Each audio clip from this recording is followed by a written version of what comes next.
Hi, chat. Hello, hello, hi.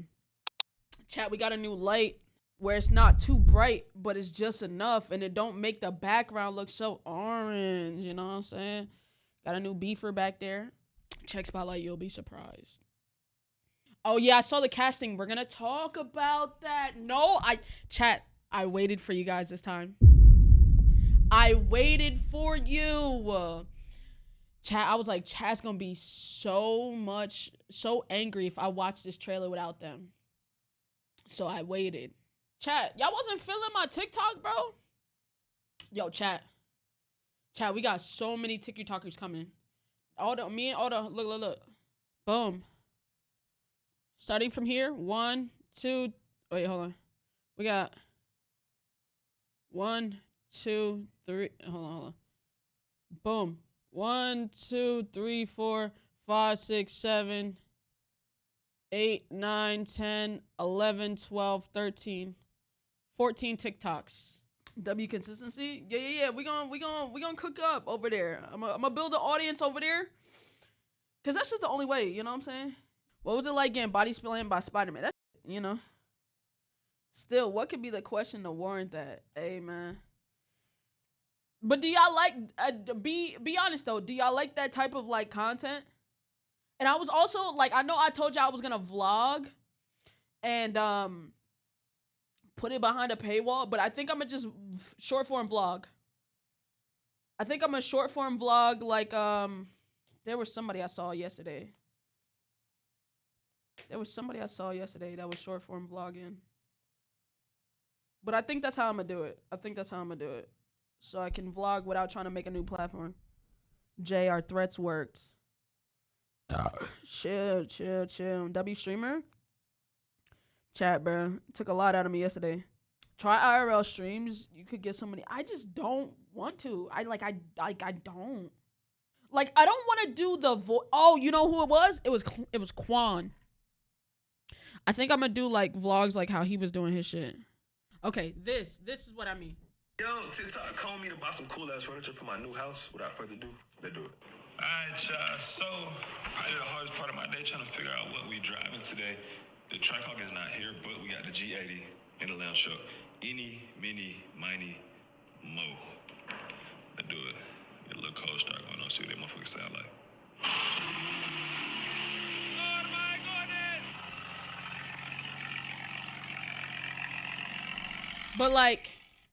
But like he took like he he'll turn it up. I have good beds, good couches, good chairs, good sectionals, good couches.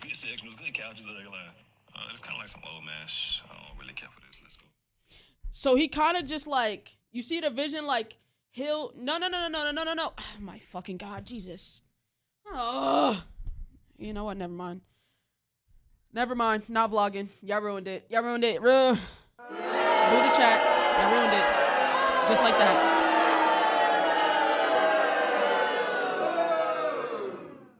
that. Just like that. Now emo only. But I think that's how I'm a vlog, you know what I'm saying? You feel me? Kind of like talk to the camera, but like also show you what's around me and shit like that, like on some, you know? Cause like doing the voiceover, I feel like the voiceover after recording everything is kind of like it's too much editing. I just want to just point click, post to TikTok. You know what I'm saying? Like a showcase vid, kinda. I wouldn't like a voiceover vlog anyway. Yeah, I don't like those types. Like, it just don't do nothing for me. All right, so look, chat. Before we get into the choice voicer, I have that downloaded. See and talk in the moment type shit. Yeah, I'm gonna do those challenges and just my random rants or like one of the TikToks you saw yesterday. And we're not gonna discuss that here. So many niggas said they was gonna put that in the fucking Reddit, bro. Niggas is ops, bro. What's going on, Linnea? Yo, chat. I fucking my piercing healed wrong. My nose piercing healed wrong. What happened was the lady, she put the curved nose ring in there, and my nose swelled up like during the what's the name. So it never fully went through. So the curved part was always in my nose and my nose was healing around it. So when I went to go change the nose piercing, like this piercing goes in diagonally like this. But if you I got one of the nose rings with a flat back, so you got to go in from the bottom. And like it wasn't lining up. I was like, why the fuck can I go through here and not touch the bottom, but like the hole to go in is like this way. So my like in the bottom it goes up like this, but in the top it comes down like this. So it's like a curve in there. And like I couldn't use it, so I have to go to a nose place and piercing place probably tomorrow and get like a straight through. Sounds painful. It is. Like this nose piercing, I have it to keep the hole open, but like the hole in the bottom isn't open. It's not open. You said I should get a septum piercing? Nah, I don't like those. But let's watch this trailer real quick, guys. I'm so excited. I've been holding off. Oh, chat. We about to get into a lot of shit. I have a little part-time assistant. Oh, actually, I need to text her and tell her she got it.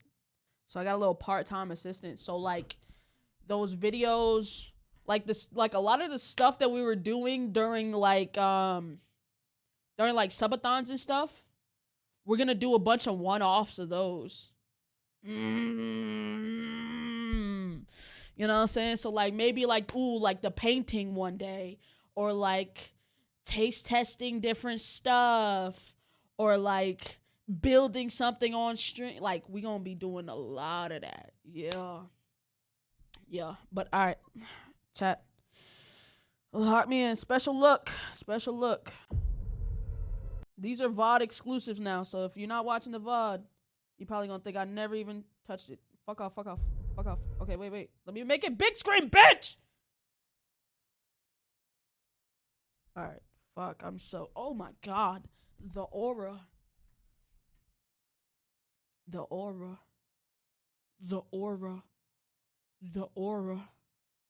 Holy fuck. Oh my god. Victor was always the smartest guy in every room. He used to be different. Oh my. Oh, the aura. Oh, there's. We're so fucked. Oh my god. He used to be kind. He used to be caring. Who's that talking? And then everything he loved was taken from him. I knew he was lost, but I did not realize. Sue.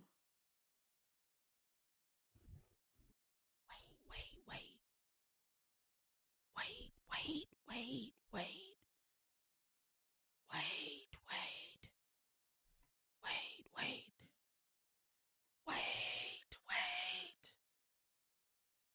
She described Doctor Doom in their universe.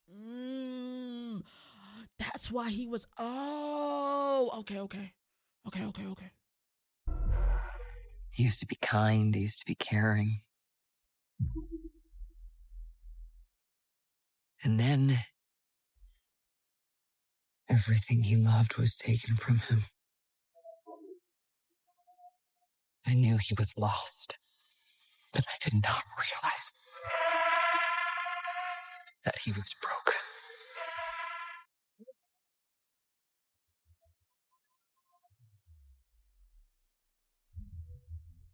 Oh my god. Oh my god. Hold on.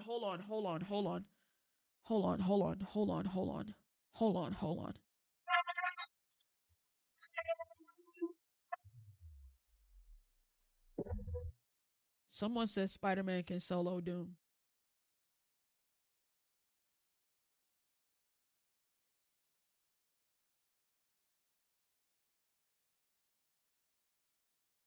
Right. For sure. Right. Oh my god, bro. What? Hold on. Let me 4K 1000. Come on, bro. Oh my God. Victor, did you do this? All of you have lived stolen lives. But now you must give them back.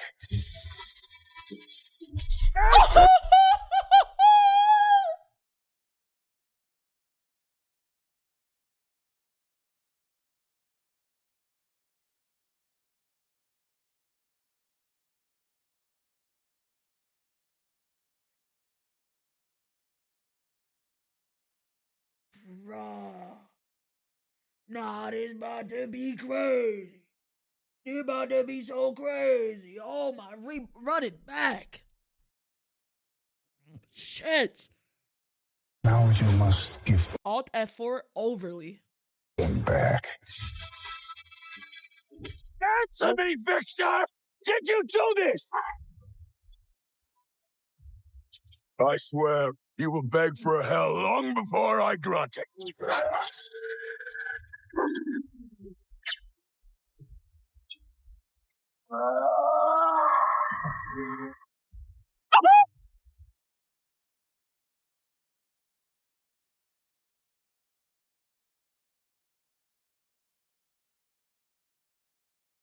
Nigga.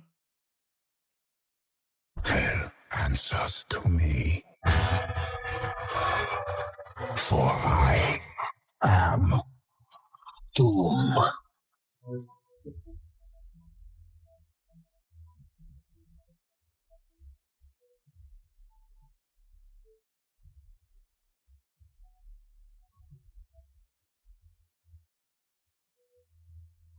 Oh my God.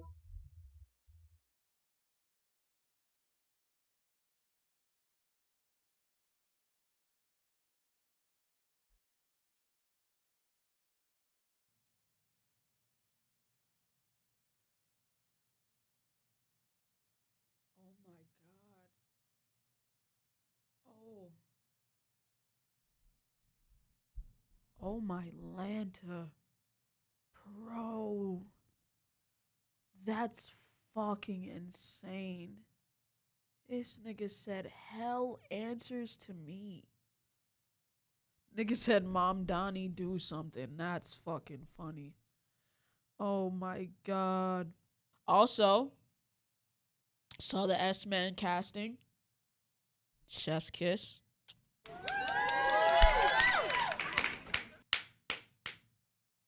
Saw the X-Men cast. Holy shit.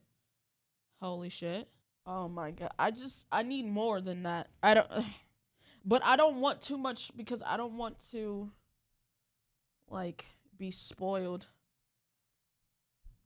for the movie. We just gonna look at a little bit. We're not watching this whole new Rockstar shit. Spin, and also to me, Adam Driver as Mr. Sinister, Nathaniel Milbury. Woohoo! Welcome. Alexander Knight with the fucking 5. Damn. Appreciate you. Thank you. Thank you. Thank you. Thank you. Thank you. Thank you. You look sick. I'm overly good, actually. My allergies are just messing with me. Back to New Rockstars. I'm Eric Voss, and it is a Where is the announcement? Casting roundup. Spider-Man Brand New Day that kept him from announcing anything about her or confirmed that Marvel Studios X-Men We'll follow her story into an all-new version of the saga coming May 5th, 2028. will release on Oh, she's overly booked and busy. Holy shit. There it is, chat. Booked and busy. Bro, she's locked down. Chat, do y'all understand what just happened? Do y'all understand what happened? Also, shorty from Obsession. From her first movie to locked into a whole new Marvel saga is insane. A streamer, a content creator did one movie and is now locked into a full-on saga. Crazy. Crazy. Crazy.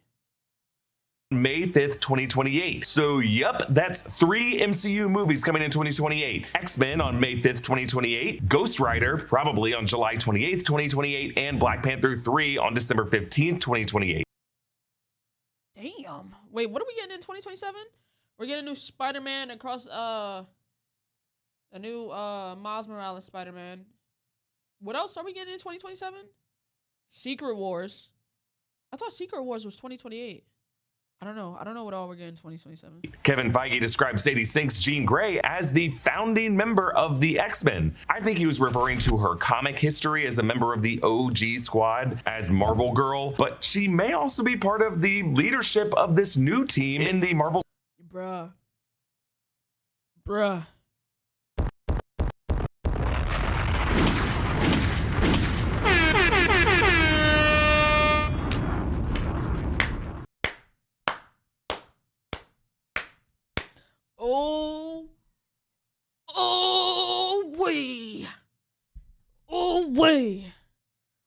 We finna have X-Men out.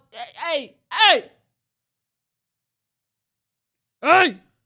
Cinematic universe, or rather the ones that have been cast so far, he said, specifically hinted at the fact that there will be others forthcoming, actors playing perhaps Beast, Iceman, Wolverine, Magneto. But here's the rest of the cast, along with Sadie Sink as Jean Grey. We got Kit Connor as Scott Summers. That's not bad. Cyclops. He was also reported earlier this month. He's best known for roles in Heartstopper and Warfare. So really, we're gonna see a lot of scenes. I've never seen him act, but he looks close.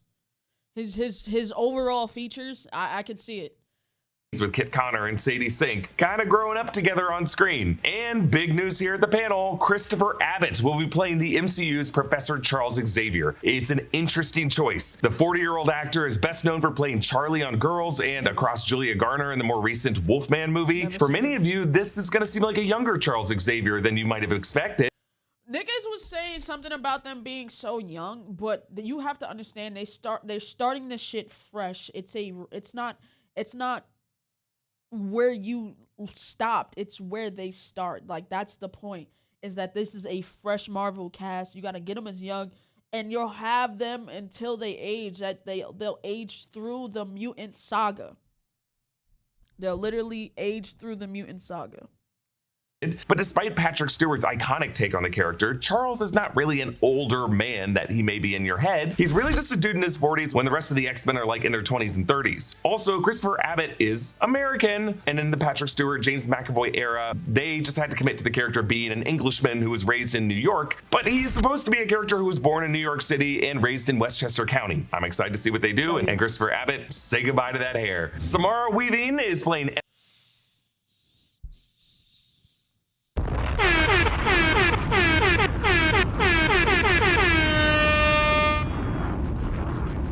The higher the pressure, the more dazzling the diamonds.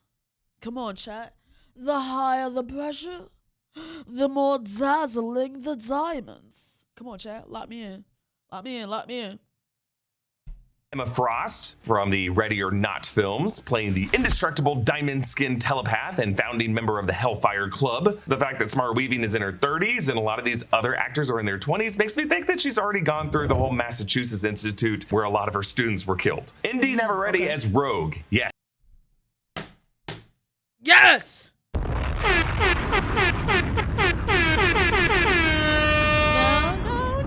don't do that. We're having a good day. Bro, she cooked. Bro, to be locked into a whole saga fresh off your first movie is insane. Nigga, she was just streaming a couple months ago after the movie dropped. She streamed like a month ago. Was streaming Last of Us.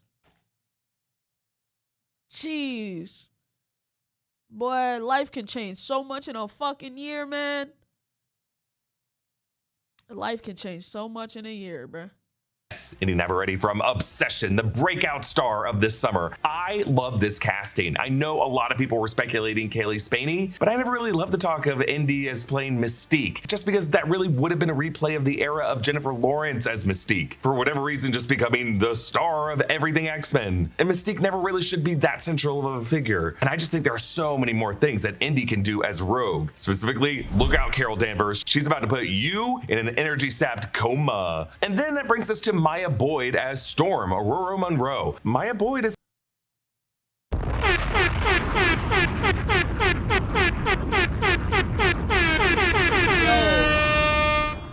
they cooking. Yo, I saw somebody on Twitter say, that nigga said, I will not be able to lock in during this movie. And somebody said, what, nigga, you gonna beat your shit in the movie theater? Bruh. a relative unknown, 23 years old, and this will be her first on-screen acting credit after Really? Oh, she's fresh.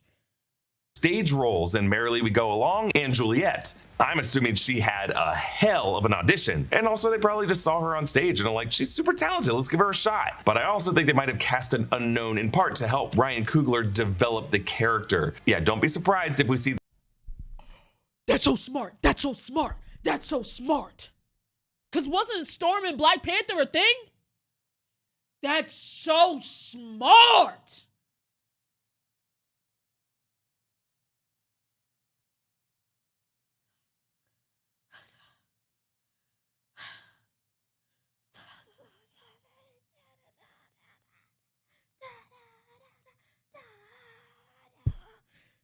Oh my God, we're so back. We're so freaking back. Oh my God. Yeah. Oh. DC, yo, Marvel saw that motherfucking superhero. They saw that Superman movie and was like, bet. We got a little too comfy. Bet. Say that. No, we do this superhero shit. Fuck. Oh my God. This character in Black Panther 3 later in that year. And for the final addition to this cast, they threw to this video of Adam Driver. Hey, D23, your driver told me to show up for X-Men. I just assumed you meant on set. So instead of being with you all there in California, I'm here. You're kind of in this very lonely soundstage. Kevin and I have been talking for years about maybe joining the Marvel Cinematic Universe. I think we finally found the perfect film at the perfect time with characters I care very deeply about. So I'm very excited to be playing the role of Magneto. Well, again? Right. Even better. Nathaniel Milbury. So, I'll be right here. Waiting for everybody to show up. Enjoy your weekend, D23. Thanks to KiwiCo for sponsoring today's video. Amen. Amen. Amen. Amen. Say man. Amen. Say man. Shit. Chat. Have I seen the Vision Quest trailer? No, I have not. Is it good? Yes. All right, guess I gotta watch that too. Hold on, hold your britches, chat. But after this, we're gonna get into the choice voicer. Before you started working here, I remember when you'd come in all the time with that redhead. I was a different person back then. How about now? Anyone waiting for you tonight? No. Home is just me. It's like I'm losing my mind. Who am I? I was an Avenger, but I'm not a hero anymore. I have his face, but not his virtue. All I have is his name. Welcome home, Vision. This house is getting crowded, Vision. Ultron! What the fuck is Ultron doing? Hello? The hell is Ultron doing there? This house is getting crowded, Vision. Ultron! Human avatars only. Sir, I cannot overstate the dangers of keeping him around. Yes, but he is Dad? Papa? Oh. Peepaw. I'm a stranger to myself. That family wasn't real. You sure about that? I had a father. A machine. Called Vision. Muzzle tough. It's a boy. How is this possible?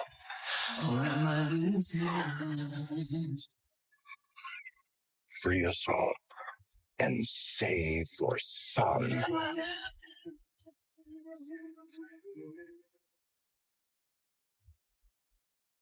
I wish to understand my purpose. With a genocidal maniac inside your head. Nothing bonds a family together quite like mortal jeopardy.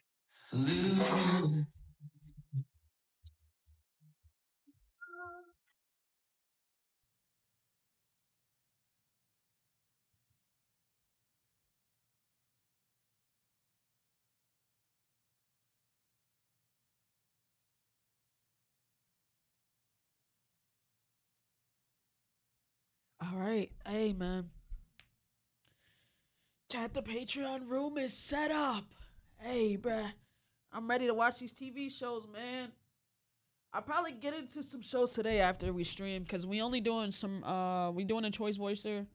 That's some second channel shit. I was gonna put it on the gaming, but nah, I just feel like that'll be doing better on the second. And then, we got some reactions, and then I'm gonna get off. So, well, I might react to some Patreon shit today. I ain't gonna lie. You look so cute and comfy in your bonnet and oversized tee. I am comfortable. Thank you very much. I am very comfortable. Thanks. Alright.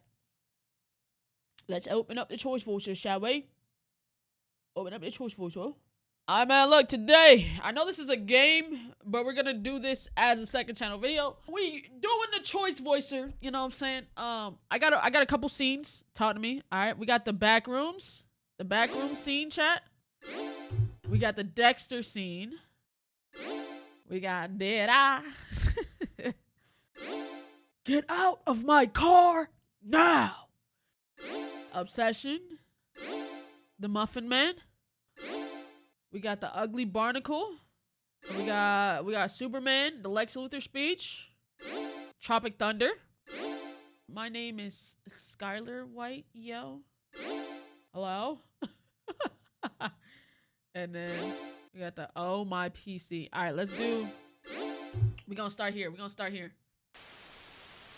All right, chat. My first time voice acting.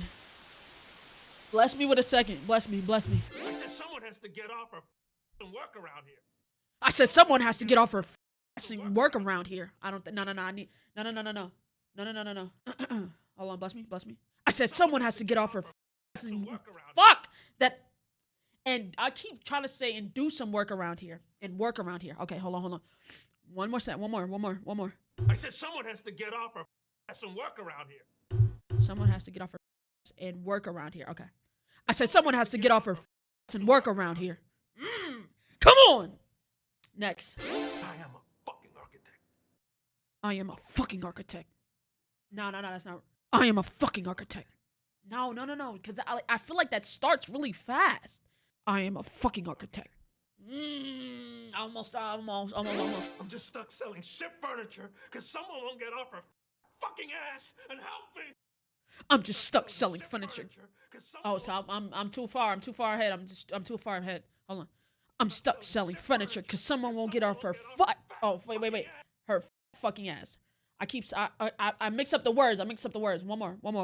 I'm just stuck selling furniture because someone won't get off her fucking ass and help me. I don't think that's right because I have so much space. Oh, selling shit furniture. You right. I'm stuck selling shit furniture because someone won't get off her fucking ass and help me. That last part. Here I was missing it, but that last part is damn near.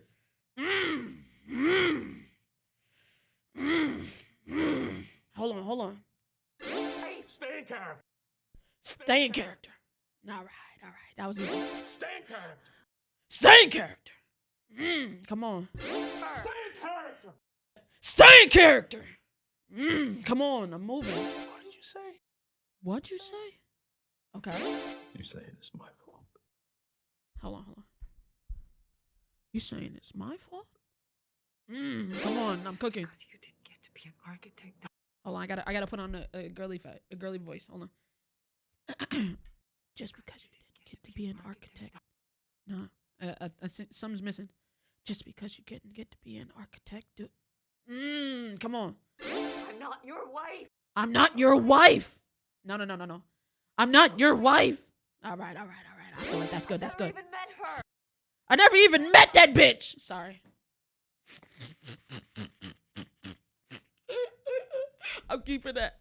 Fuck you. Fuck you, nigga. You want to know the real reason your wife left you? You want to know the real reason You want to know the real reason your wife left you? It wasn't the drinking, or the stumbling home at all hours, or the rage. It was the whining. It wasn't the drinking, or the stumbling home at all hours, or the rage. It was your little dick. Nothing's ever your fault, is it? Nothing's ever your fault, is it? You drink too much? Blame your job. You hate your job? Blame the world. You get kicked out of the house? Blame your wife. You drink too much? Blame your job. You hate your job? Blame the world. Your dick's too little? Don't do your dick ups. Come on. You attack me and tie me up? Blame your brain. You are your fucking brain, you dipshit. You attack me and tie me up? Blame your brain. You are your fucking brain, you small dick bitch. Yes, but it's just the way you're wired, isn't it? Isn't it? Yes, but it's just the way you're wired, isn't it? Isn't it? Come on, talk to me. All right, pathetic. Shit. Damn. Hold on. Damn. What's my best score? I told y'all, chat, this was gonna be my best score, though, for real. Let me see what it sounds like. Hold on, let me watch it. I said someone has to get off her and work around here. Just because you get to be an architect, I am a fucking architect. I'm stuck selling shit furniture because someone won't get off her fucking ass and help me. I'm not your wife. Stay in character. I never even met that. Stay in character. Fuck you, nigga. What'd you say? Want to know the real reason your wife left you? It wasn't the drinking or the stumbling home at all hours or the rage. It was your little dick. Nothing's ever your fault, is it? You drink too much? Blame your job. You hate your job? Blame the world. Your dick's too little? Don't do your dick up. You attack me and tie me up?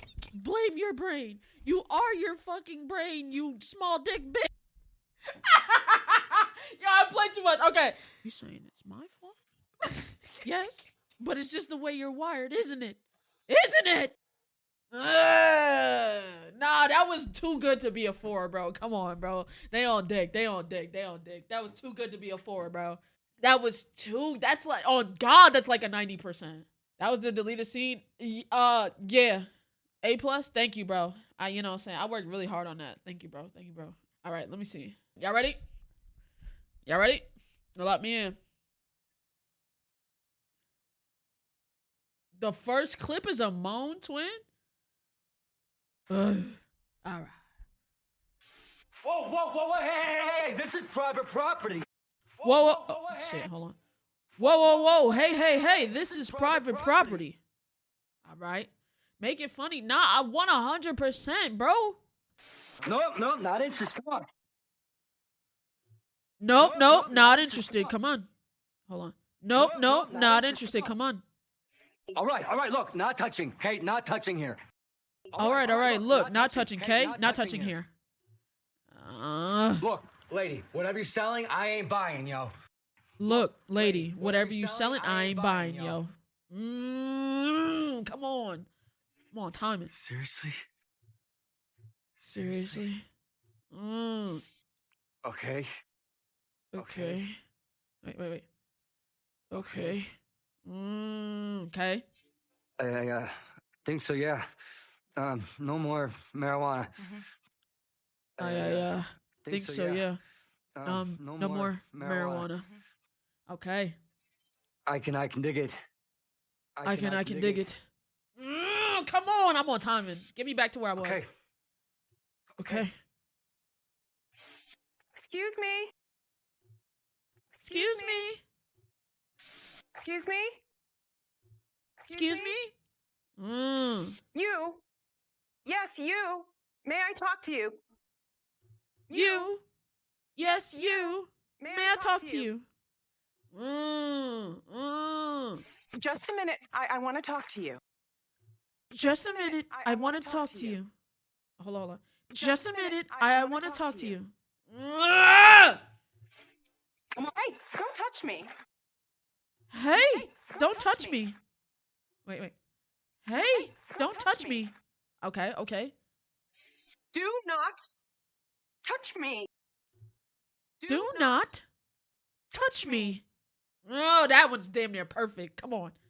Well, my name is Skylar White, yo. My husband is Walter White, yo. Well, my name is Walter. White, oh, Skylar White. Sorry. Well, wait. Well, my name is Skylar White, yo. My husband is Walter White, yo. Okay. He told me everything. He told me everything. He told me everything. There it is. That's right. That's right.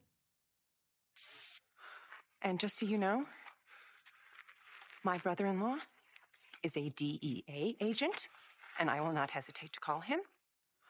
And just so you know, my brother-in-law is a DEA agent, and I will not hesitate to call him. Not if I have to. Understood? Not if I have to. Understood? Ooh, that understood was good. This is your one and only warning. This is your one and only warning. Ooh. Do not sell marijuana to my husband. Do not sell marijuana to my husband. Come on, I'm cooking, chat. I mean it. I mean it. Oh, wait. I mean it. Wait. I mean it. No.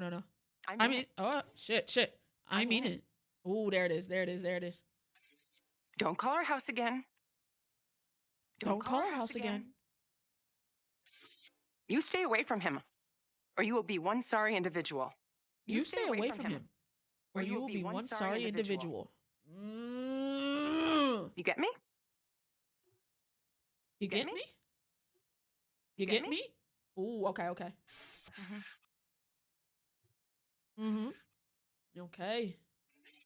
can dig it. You can dig it. Wonderful. Ooh, okay. Not that it's any of my business, but you might want to consider a different line of work. Not that it's any of my business, but you might want to consider a different line of work. Hold on. Not that it's any of my business, but you might want to consider a different line of work. Mind you, Chad, he was hiding a body the whole time. Not that it's any of my business. Wait. He was deadass trying to hide a body. Not that it's any of my business, but not that it's any of my business, but you might want to consider a different. Oh wait, hold on. Not that it's any of my business. Not that it's any of my business, but You might want to consider a different line of work. Hold on, one more. Not that it's any of my business, but you might want to consider a different line of work. Okay. Don't quit your day job. You're on my dick. But look at that, though. When I don't steer off, chat. Come on. Bam. This? Okay. Hold on. What was my best score? This one. Okay. Let's see what that line is. That was overly better than 40%. Damn, my dick, bro. Let's see. Talk to me. Excuse me? You? Yes, you. May I talk to you? Whoa. Hey. This is private property. Just a minute. I want to talk to you. Nope. Not interested. Hey, come on. Don't touch me. Do not touch me. All right. Look, not touching, okay? Not touching here. Look, lady, whatever you selling, I ain't buying, yo. Well, my name is Skylar White, yo. My husband is Walter White, yo. Uh-huh. He told me everything. Seriously? That's right. And just so you know, my brother-in-law is a DEA agent, and I will not hesitate to call him. Not if I have to. Understood? This is your one and only warning. Do not sell marijuana to my husband. Okay. I mean it. Don't call our house again. You stay away from him, or you will be one sorry individual. You get me? I think so, yeah. No more marijuana. Mm-hmm. I can dig it. You can dig it. Wonderful.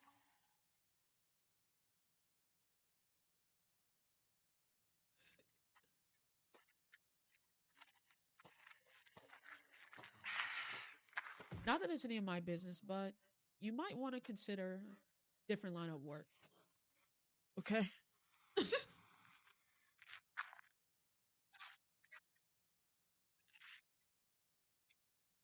I cooked there. Yo, 40%. Nah, get off my dick. That was like 90%. That was way better than 44%.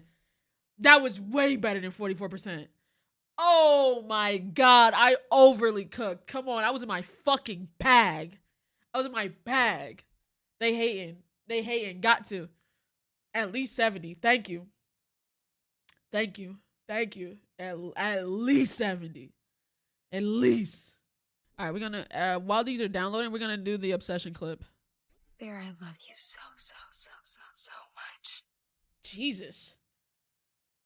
Bear, I love you so much. I already cooked off rip. I don't think I could live without you. I don't think I could live without you. Wait. I don't think I could live without you. Yes, more than anyone. Yes, more than anyone. Hold on. Yes, more than anyone. I'm off rip. Yeah? No. Wait.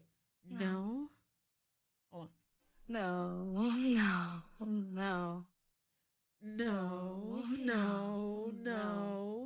Ooh, hold on. No,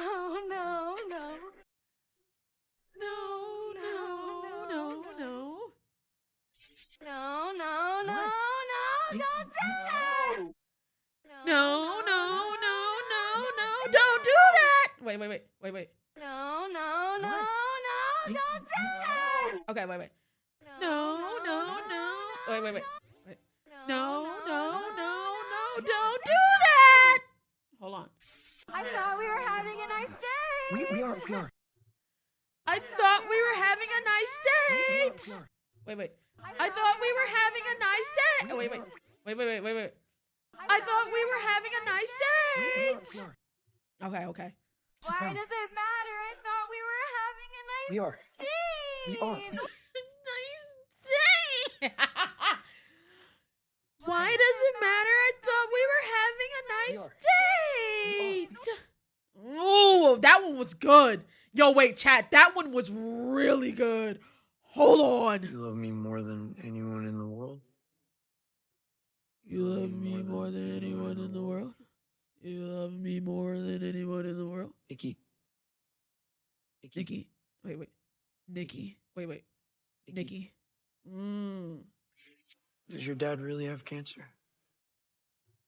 Does your dad really have cancer? What? What? We are. Sit down. We are. Sit down. Wait. We are. Sit down. We are. We are.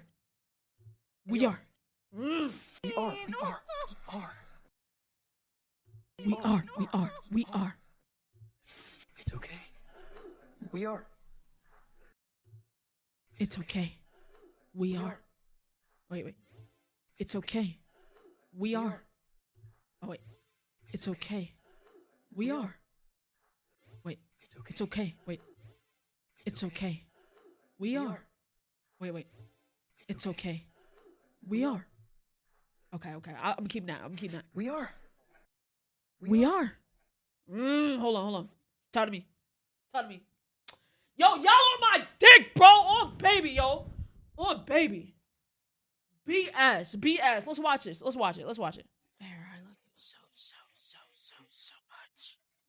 I don't think I could live without you.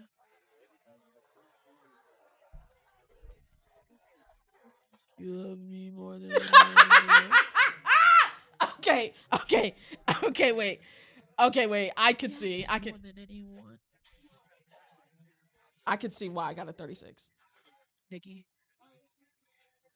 Yeah? I see why. Does your dad really have cancer?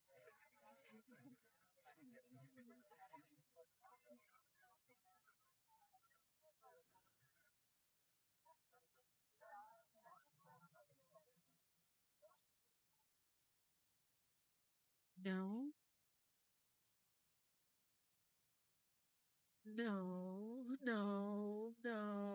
What? No,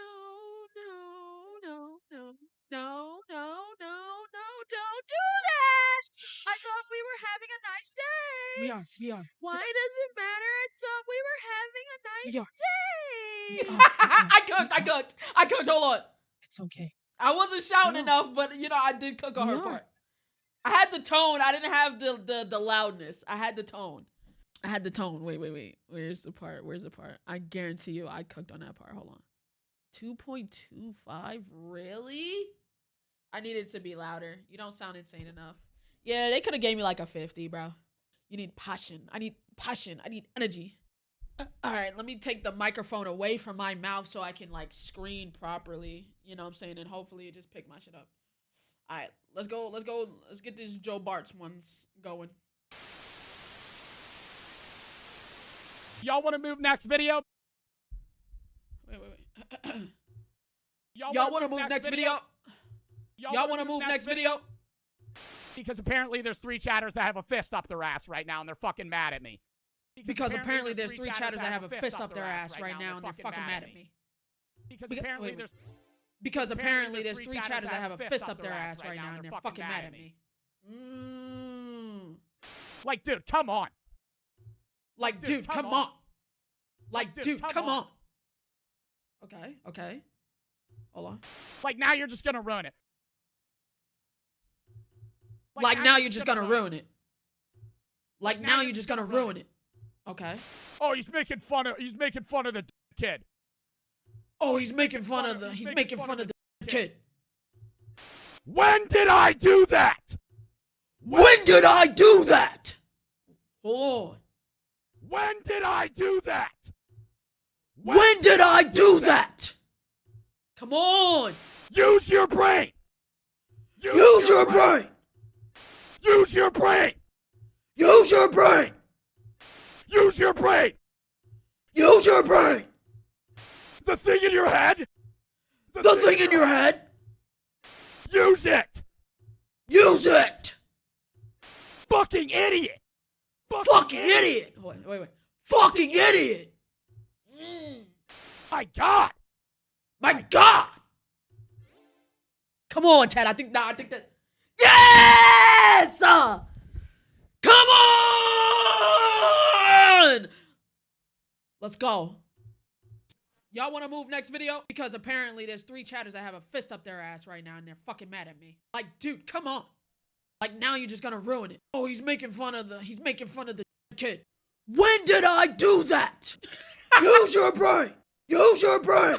Use your brain. The thing in your head. Use it. Fucking idiot. God.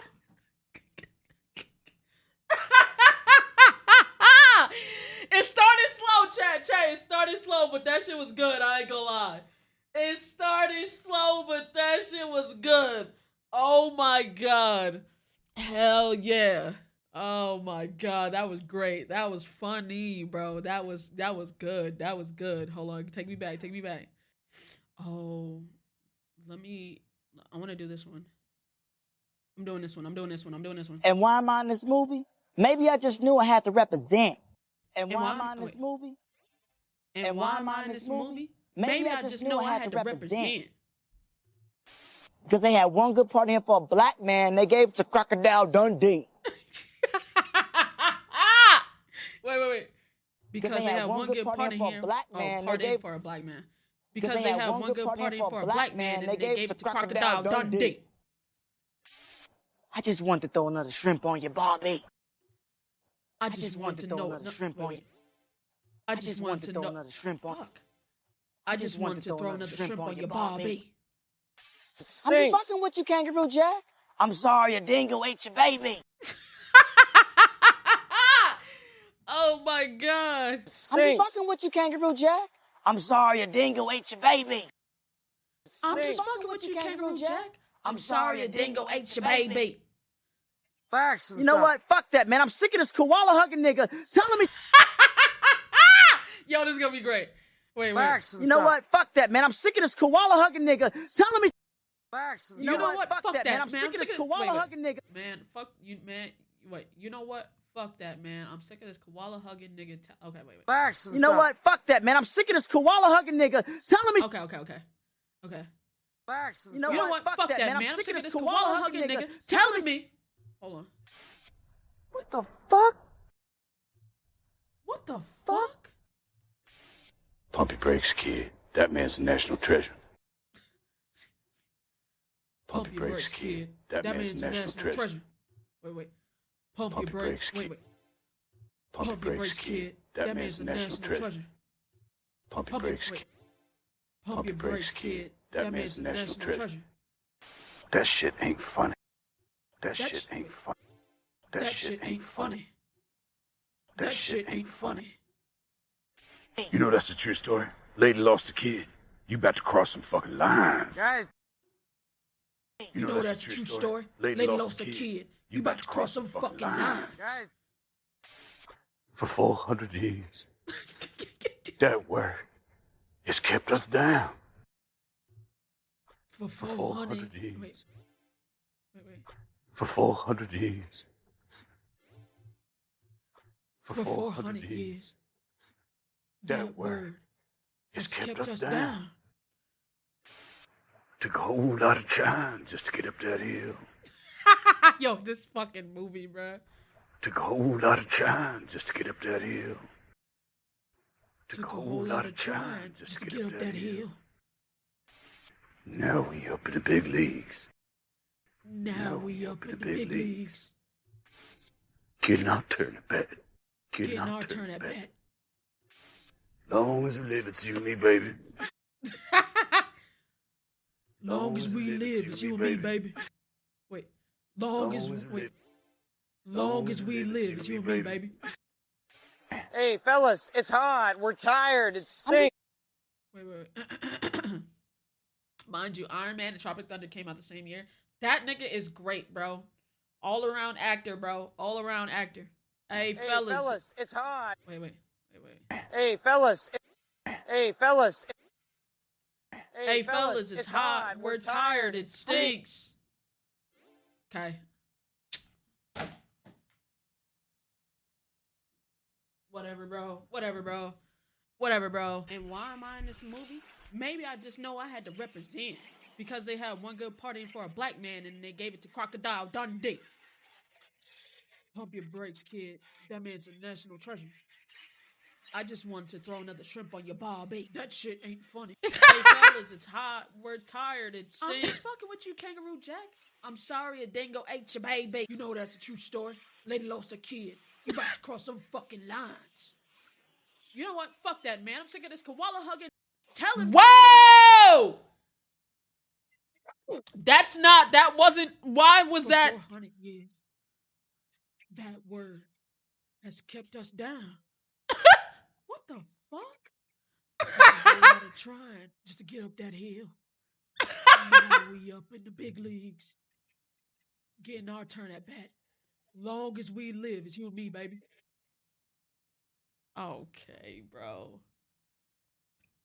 Okay, bro. All right, bro. Oh my God. 10 out of 10. Nah, it was Holy Heart all right, for sure. For sure. For sure. All right, we can maybe do one more, get a little bit of ad, you know what I'm saying? We'll do the Ugly Barnacle. I'm really like a sponge. I'm really SpongeBob down, so I feel like I can do this. Go. Run away like all the others. Hold on. I'm really SpongeBob down, so I think I can get this. Go. Wait. Go. Run away like all of the others. Wait. Go. Run away like all of the others. Wait. Go. Run away like all the others. No one would want a friend as ugly as I am. No one would want a friend as ugly as I am. Come on. That didn't help at all. That didn't help at all. Wait. That didn't help at all. Sure they would. It makes them feel better about the way they look. Sure they would. It makes them feel better about the way that they look. Maybe a story will cheer you up. Maybe a story will cheer you up. It's called The Ugly Barnacle. It's called The Ugly Barnacle. It's called The Ugly Barnacle. Once there was an ugly barnacle. Once there was an ugly barnacle. He was so ugly that everyone died. The end. Yo, Patrick ain't shit. He was so ugly that everyone died. The end. He was so ugly that everyone... Wait. He was so ugly... Wait. He was so ugly that... He was so ugly that everyone died. The end. Perfect. Yo, you're on my dick. That was at least a 70%. Oh my God, that was at least a 70%. Come on. Go. Run away like all the others. No one would want a friend as ugly as I am. Sure they would. It makes them feel better about the way that they look. Maybe a story will cheer you up. It's called The Ugly Barnacle. Once there was an ugly barnacle. He was so ugly that everyone died. The end. That didn't help at all. Nah, that was perfect. They're on my dick. They're on my dick. That was perfect, bro. Get the fuck out of here, bro. Get the fuck out of here. That was perfect, bro. That was chef's kiss. I fucking cooked. If anybody know motherfucking SpongeBob, it's me, bitch. They overly bullshitting. Come on, bro. Come on, man. I really do this. Let's go. W video, man. Hey, if y'all run this up, we'll do another one. You know what I'm saying? I got some more ones that we wasn't able to get to. So, and then like I can also get into some more. You know what I'm saying? W second channel video. I would have put this on the gaming, but I just didn't feel like it. Doesn't really feel like a game to me. It feels like more of a stream segment than anything. But you know what I'm saying? Anyway, W video. Run this up. We'll do it again. Bye. Chat, this genuinely doesn't feel like a game, right? Like it genuinely feels like a stream segment to do. All right, we're gonna get into some reactions, chat. All right, let me in. Alright, man, look, we watching a video by Chance Dubinick. This is after 5 years, Nike finally caught them. I knew the niggas from Cool Kicks was getting arrested. I just didn't never know what for, so this is gonna update us. For almost a year, something strange was happening inside the sneaker world. Federal agents were showing up everywhere. 12 people face federal charges now, accused of stealing more than $2 million in Nike products from the company's North American Logistics Center right here in Memphis. Federal prosecutors say this went on for at least 4 years, totaling nearly $2 million. Was the other co-owner of Cool Kicks that was taken into custody by LAPD, including 40-year-old Keith Cannon, who owned Valid Kicks. Project Blitz, Cool Kicks, warehouses filled with thousands of sneakers, search warrants, evidence boxes, and phones being held. I knew that niggas was like robbing the trains in Memphis, cause that's how they would ship out a lot of their shoes too. They would ship them shits through trains, and them trains were like, it was like, yo, how the fuck do they always know that these trains are getting hit? Like how do they always know which fucking what's the names to check? It was crazy. I ain't gonna lie. Outside storefronts trying to figure out what was happening. But nobody seemed to know the answer. There were plenty of rumors about counterfeit sneakers, money laundering, tax fraud, stuff like that. But law enforcement and the government stayed completely silent. No interviews, no detailed press conferences, just a series of raids that at the time seemed to be a little bit unrelated. That's how it looked from the outside looking in. While the sneaker community was trying to guess what happened, federal investigators were allegedly putting together a case that had been going for years. And according to a federal indictment that just got released this month, I think we have answers to everything we need to know. The story didn't begin with Cool Kicks or Project Blitz or even California. It all began in a warehouse that was nearly 2,000 miles away. Nike's North American Logistics Center that was located in Memphis, Tennessee. Every single day, this building moves thousands of Nike products across the United States. If you've ever bought a pair of Jordans or Nike Dunks or anything of that nature, there's a good chance that it goes through this warehouse first. This is essentially the beating heart of Nike's entire supply chain. Products arrive in this warehouse from around the world. They get sorted, packed. You put it in fucking Memphis, one of the worst places to put that bitch. I ain't gonna lie. Them niggas was going crazy robbing them fucking trains. Nike was losing way too much money, bro. Labeled, loaded into trucks, and then shipped to retailers across the country, like Foot Locker or Champs or wherever you buy your shoes from. And on paper, it's one of the most efficient. Like, yeah, because it's almost in the center of, you know what I'm saying? It's in the center, but like, damn, they get robbed. Logistics systems in the entire world. Every package has a barcode, every carton has a destination, and every movement is seemingly tracked. And every shipment has one small detail that tells the entire system where to go, and that's a shipping label. And according to federal prosecutors, that tiny piece of paper would allegedly become the key to one of the biggest sneaker theft conspiracies in recent history. And the more investigators looked into this case, the more they realized that it wasn't just a traditional cargo theft.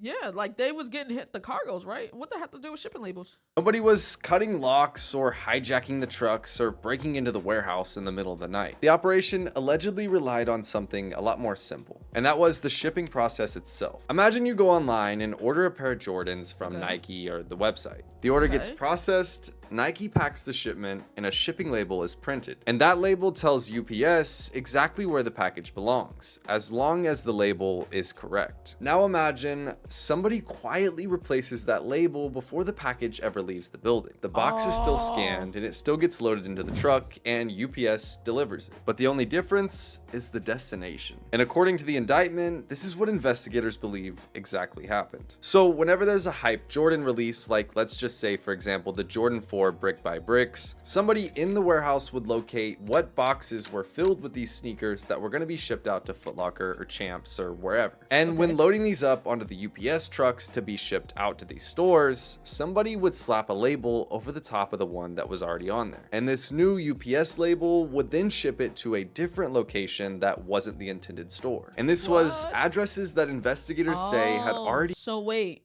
so they would have the label on it, but right before it was going to get shipped out, niggas would put a label right on top of it. Oh my God, niggas is evil. So, yo, chat, that's how they scalp? I think so. So genuinely think about it. You go and you say you hit on a Nike app for some shoes you've been wanting, and you think they coming to you and somebody put a new label on that bit. You already, mind you, you already paid for the shoes, and them shits are just not coming. They're going somewhere else. The scalpers, bro, the scalpers scalp so fucking bad, chat, that they snipe them shits in the warehouse. They don't even have to snipe on the app. They don't have to snipe on the app. They snipe it in the warehouse when the motherfuckers get shipped out. Oh my God, that's actually egregious. Been chosen by members of this conspiracy. And from that point on, the package would follow the new label. But changing the label was only half the job. And that's because a shipping label sitting on somebody's desk in Los Angeles can't move a single package inside the warehouse in Memphis. So somebody had to sneak those labels inside. And according to I'm not gonna lie, chat, this right here is also the reason the resale business is dead. You know how them scalpers were always getting their hands on fucking like the Jordans and shit first, and now a bunch of Jordans are sitting? Niggas was tired of competing with them. You want fucking $500 for some shoes that cost $200 just because you got it first? Bro, I'm not doing that. Like, especially, and we in trying times right now, niggas ain't got no bread like that. Niggas are not doing that shit no more. Federal prosecutors, this is where it became an inside job at the Nike warehouse. And court documents allege that one of these organizers was Roy Harvey Jr. And he is seen to be one of the masterminds behind this whole operation. And like a year ago when Project Blitz got raided, it was because of Roy Harvey Jr. He had been seen delivering or using some of these packages around the Project Blitz warehouse, and that's what got him raided. But according to this indictment, investigators allege that he created these shipping labels and arranged the delivery locations and coordinated where those redirected shipments would ultimately end up. Because Harvey wasn't a Nike employee and he couldn't just walk into the warehouse. According to the prosecutors, somebody else on the inside was handling how the labels got on the packages. And the indictment identifies a man named Michael Perkins. He was a floor manager inside Nike's Memphis Logistics Center. And Perkins allegedly would smuggle these shipping labels inside of the Nike warehouse where he would give them to other Nike employees. And prosecutors allege that these employees would place the labels onto specific cartons before they entered Nike's normal shipping process. And like I previously said, nothing on these packages looked abnormal. The packages continued out of the warehouse just like they would on any other day. And that's what made this operation so hard to detect. And this wasn't something that happened just once or twice. Courts allege that between 2022 and 2024, 1,860 fraudulent shipping labels tied to Roy Harvey Jr. was operated successfully through this whole process. And just to mention, this isn't 1,800 pairs, this is 1,860 boxes that are filled with multiple pairs. Whenever a shoe comes They was running up I'm thinking 1,800 pairs. I'm like, God damn. No, 1,800 boxes of pairs. So there's like 4 or 5 fucking pairs in the box. Golly. Oh, them niggas was scalping.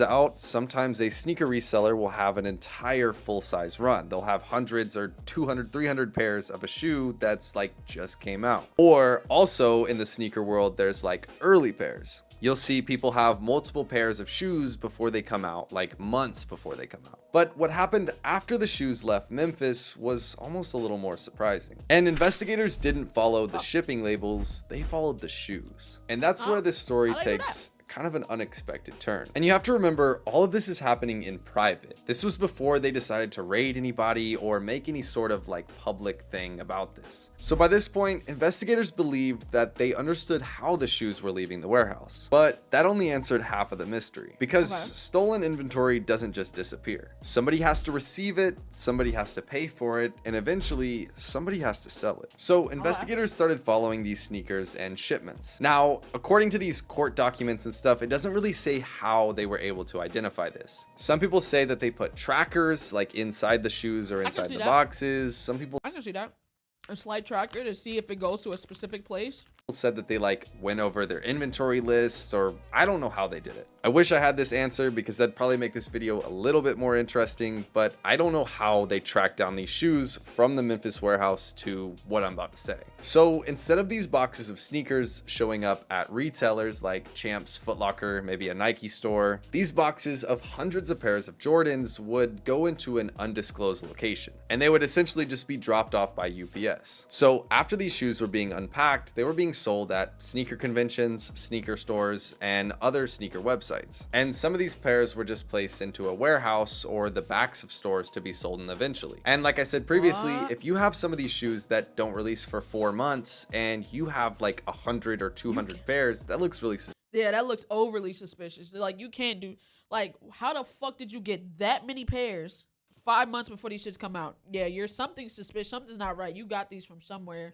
that you're not supposed to really have it. Suspicious. So in some cases, they would just keep these shoes until like a week or 2 after they released and they were hot and everybody wanted them, and then they'd begin like flipping them. So I'm assuming that's where some of these shoes would end up in like warehouses and stuff. But investigators started looking into resale businesses, and the further they followed these shipments, the more these certain names kept popping up. One of them being Chicago Emporium, which is a large Chicago resale business. Another one being Whorehead Investments. And then there was one name that stood out above all the others. And that name was Cool Kicks. And if you've been around sneaker culture for like the past, I saw the information about them getting like arrested and like indicted and shit, and I genuinely thought it was because they were selling fake sneakers. Last decade, you know who Cool Kicks is. Cool Kicks wasn't a small reseller operating out of like a storage unit. Like, yeah, they used to do videos with creators, like help Kai get some kicks, Phantom, like a bunch. It was one of the biggest sneaker stores in America. NBA players, rappers, celebrities, Dirk, Central C, like all these people bought shoes from there in Los Angeles. Fucking the Sidemen, like what? And their videos reached millions of people on the daily. And for a lot of sneakerheads, Cool Kicks represented the top of the resale world. They were definitely one of the most popular sneaker resale stores and YouTube channels in this entire business. So a lot of people think that it's just a deal that owns it, the guy that's mainly on the face of the channel. But there's another man named Barakit Abraham, and he also goes by BK. But in these legal documents, he is accused of playing a role in the early stages of this conspiracy. The prosecutors allege that between July 2021 and May 2022, Roy Harvey, which is the mastermind of this, he received 149 shipping labels that were associated with the Cool Kick store. And that allegation matters because those labels were allegedly used before Harvey began creating labels through his own company, which was RHJ Global, which in other words, prosecutors believe that this whole scheme was evolving over time. It didn't begin as like this huge, massive like operation. It started with just like a few people, and when the money entered the picture, things get more serious. But according to the indictment, between April and November 2023, Cool Kicks allegedly sent approximately $127,000 to a man named Keith Cannon, who was also mentioned in these documents for this whole scheme. On top of that, they had allegedly sent another $88,275 to Roy Harvey Jr., who was the mastermind. But before we jump to conclusions, those numbers don't prove any guilt. Some people say that Cool Kicks was just buying shoes from this person and they didn't know that they were stolen from Nike. And I'll leave it up to you guys and your own research to figure that out. But when reading the legal documents, there was some more evidence that kind of stood out. In September 2022, Roy Harvey allegedly asked the co-owner of Cool Kicks to create fake invoices. And the prosecutors alleged that these invoices would make it appear that these shipments were legitimate. And this would allow these packages that may have gotten held up in UPS to then be released. So on the off chance, if these sneakers are being transported from the Nike facility to these undisclosed locations, if or when these packages got fake held invoice, like you paid for it, legitimately. Oh my God, these niggas is devious. Up, you would have to provide something that says like you bought these shoes before they would be released. And that's where these fake invoices would come about. Basically saying like, hey, I paid Roy Lee, this guy, X amount of money, like he's delivering these shoes to me because I bought them. But in reality, they were all coming from the Nike warehouse illegally and stolen. But this is just a conspiracy. This is not proven fact. I'm just simply telling the story how it is. Also, according to the indictment, Chicago Emporium was allegedly purchasing large quantities of shoes connected to this. All right, see, niggas got to doing too much. For $500,000 for shoes? Operation as well. Federal prosecutors allege that Joel DeLuna, I think is the owner of Chicago Emporium, he negotiated with Harvey to receive unreleased Nike products. Meanwhile, another Los Angeles retailer, Whorehead Investments, he allegedly also sent nearly $700,000. Damn! Almost a fucking, oh my God. A little less than a, oh my God. A little less than $1 million. Holy shit. These niggas was dishing bread. Sold shoes through StockX, Go, Sneaker Marketplace. Oh my God. dollars in wire transfers. Cool Kicks paid Harvey and Cannon $200. See, Cool Kicks was like dishing out little bread. These niggas was dishing out big bread, bro. Connecting to this government's investigation. So everybody that I just named were resellers that were allegedly sending money to Roy Harvey to get these shoes so that they could flip them themselves or sell them in their store. And piece by piece, shipment by shipment, and payment by payment, what first looked like a warehouse theft was beginning to look like something that was much, much larger. The prosecutors believed that they had just uncovered an alleged distribution network stretching from the floors of Nike's warehouse in Memphis all the way to some of the biggest sneaker resale businesses in the world. But if these investigators spent years following these shipments and following the labels and following the money, what finally caused this whole operation to fall apart? Well, for years, according to the federal investigations, the operation kept working. Shipments continued to leave Memphis, labels continued to change destinations, and businesses continued buying in. The thing is, here's where I feel like it get like niggas is gonna start reporting like, yo, I'm not getting like companies. This is supposed to be shipped to a fucking company that ordered a fucking 30 pairs of shoes. I'm not getting a box of shoes. I would be like, hey, where the fuck my 30 shoes at? Like, I ordered 30, I paid for 30 pairs of shoes or 100 pairs so I can sell them in my store. Where the fuck my shit at? Inventory. And remember, all of this was done in secrecy. They were spending a while trying to figure this out and piece this together before they began just raiding and arresting everybody. But from the outside, nothing looked different. Nike was still shipping shoes, UPS was still delivering them, and the resale market was still growing. And when it comes to a resale store, when customers walk in and buy a pair of shoes, they don't know where they came from before the store. Like I said, these are resale stores. They buy them from people and resell them because they're hype shoes. So the customer has no idea of knowing where these were previously before the resale store. And investigators were quietly piecing together things that didn't seem related at first. A shipping label here, a payment there, phone records, wire transfers, delivery addresses. On their own, none of those told the full story. But together, the prosecutors were able to form like a pattern. And then one moment changed everything. In January of 2024, Roy Harvey was arrested in Los Angeles. And this was when the popular sneaker resale warehouse Blitz gets raided. $5 million in stolen shoes. Shit.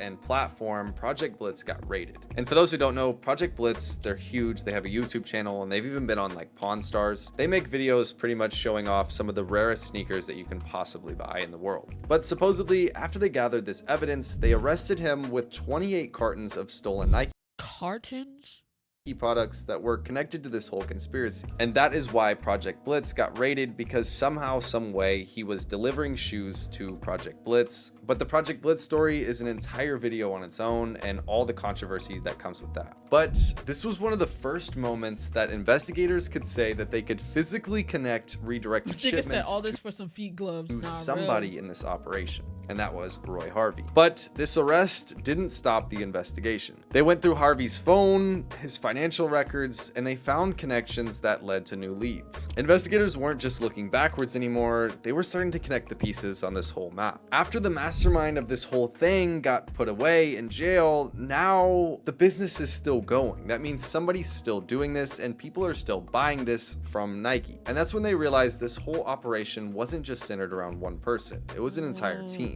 And it was 12 people to be exact. Damn. And so the investigators, they kept going. They kept reviewing financial records, they kept interviewing witnesses, and the case kept expanding. And this was when everybody started to get raided. Like I said before, the Project Blitz store got raided, and then the Cool Kick store also got raided while on live stream. This became like a huge viral moment. Like they were selling shoes on a live, the police busted in, and then there's all these clips of them getting arrested. Everybody thought this was because they were selling counterfeit I thought it was because it was counterfeit shoes.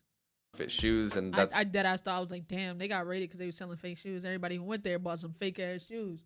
Whole time, it's real shoes. They just stolen. that's not at all the case. As well as there was clips online that showed a house that got raided that was completely full from like top to bottom with Nike shoes. And on top of all this, the Chicago warehouse that was Chicago Emporium also got raided. When all of this was happening, nobody really knew why. Like I said, everybody speculated counterfeit shoes, and everybody was slandering Cool Kicks, saying Fake they shoes would have been better than stolen. Oh yeah, they're going to jail. Sold like fake shoes, and that's not true. As well as Project Blitz, they got bashed everywhere for this, but in reality, they probably just bought a few pairs of shoes that were stolen that they didn't know about. But regardless, all these business reputations got cooked. But in July of this year, a federal grand jury returned a sweeping indictment charging 12 people with offenses including conspiracy, interstate transportation of stolen property, and wire fraud. And of these 12 names that were in this were Roy Harvey Jr., BK from Cool Kicks, the Chicago Emporium guy, Perkins. You guys can look at the list yourself. But for the sneaker community, this was the first time that these allegations were made public. And suddenly, all those raids, all those rumors, and all those unanswered questions, they finally had context just this month. But this story isn't just about Cool Kicks or one warehouse. It's about something much bigger. It's about how an industry built on hype and scarcity created one of the most perfect environments for an operation like this to exist for years. But like I said, this is the reason that, bro, just drop enough shoes for people to buy, bro. Like,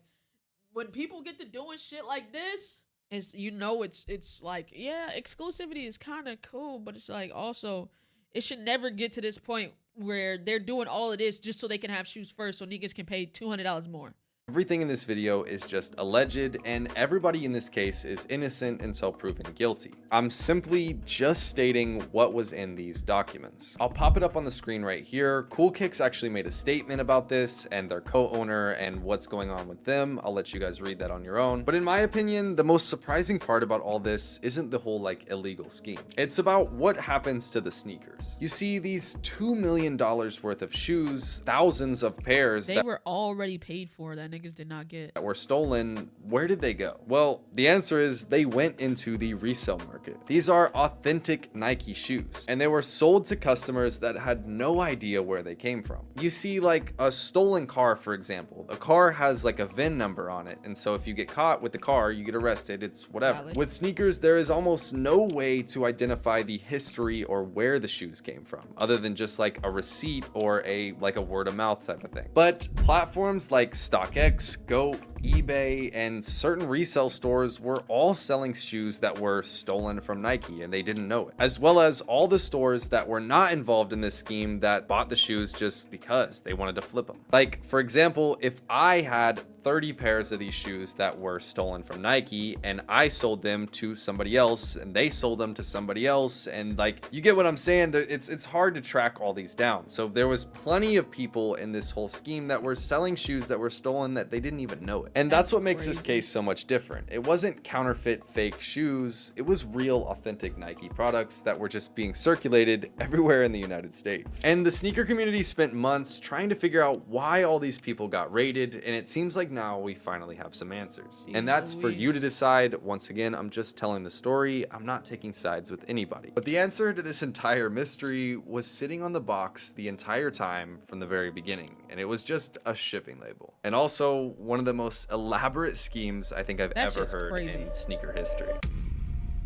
And that pretty much wraps up today's video. I hope you guys enjoyed this one. This one took a lot of research and a lot of putting this stuff together. To be honest with you, I've been putting this video together for like, I would say like a month now. Like before all of this new. That's crazy, bro. Is that not insane? That's the thing, chat. I fuck with sneakers. I like sneakers. Y'all know I like sneakers.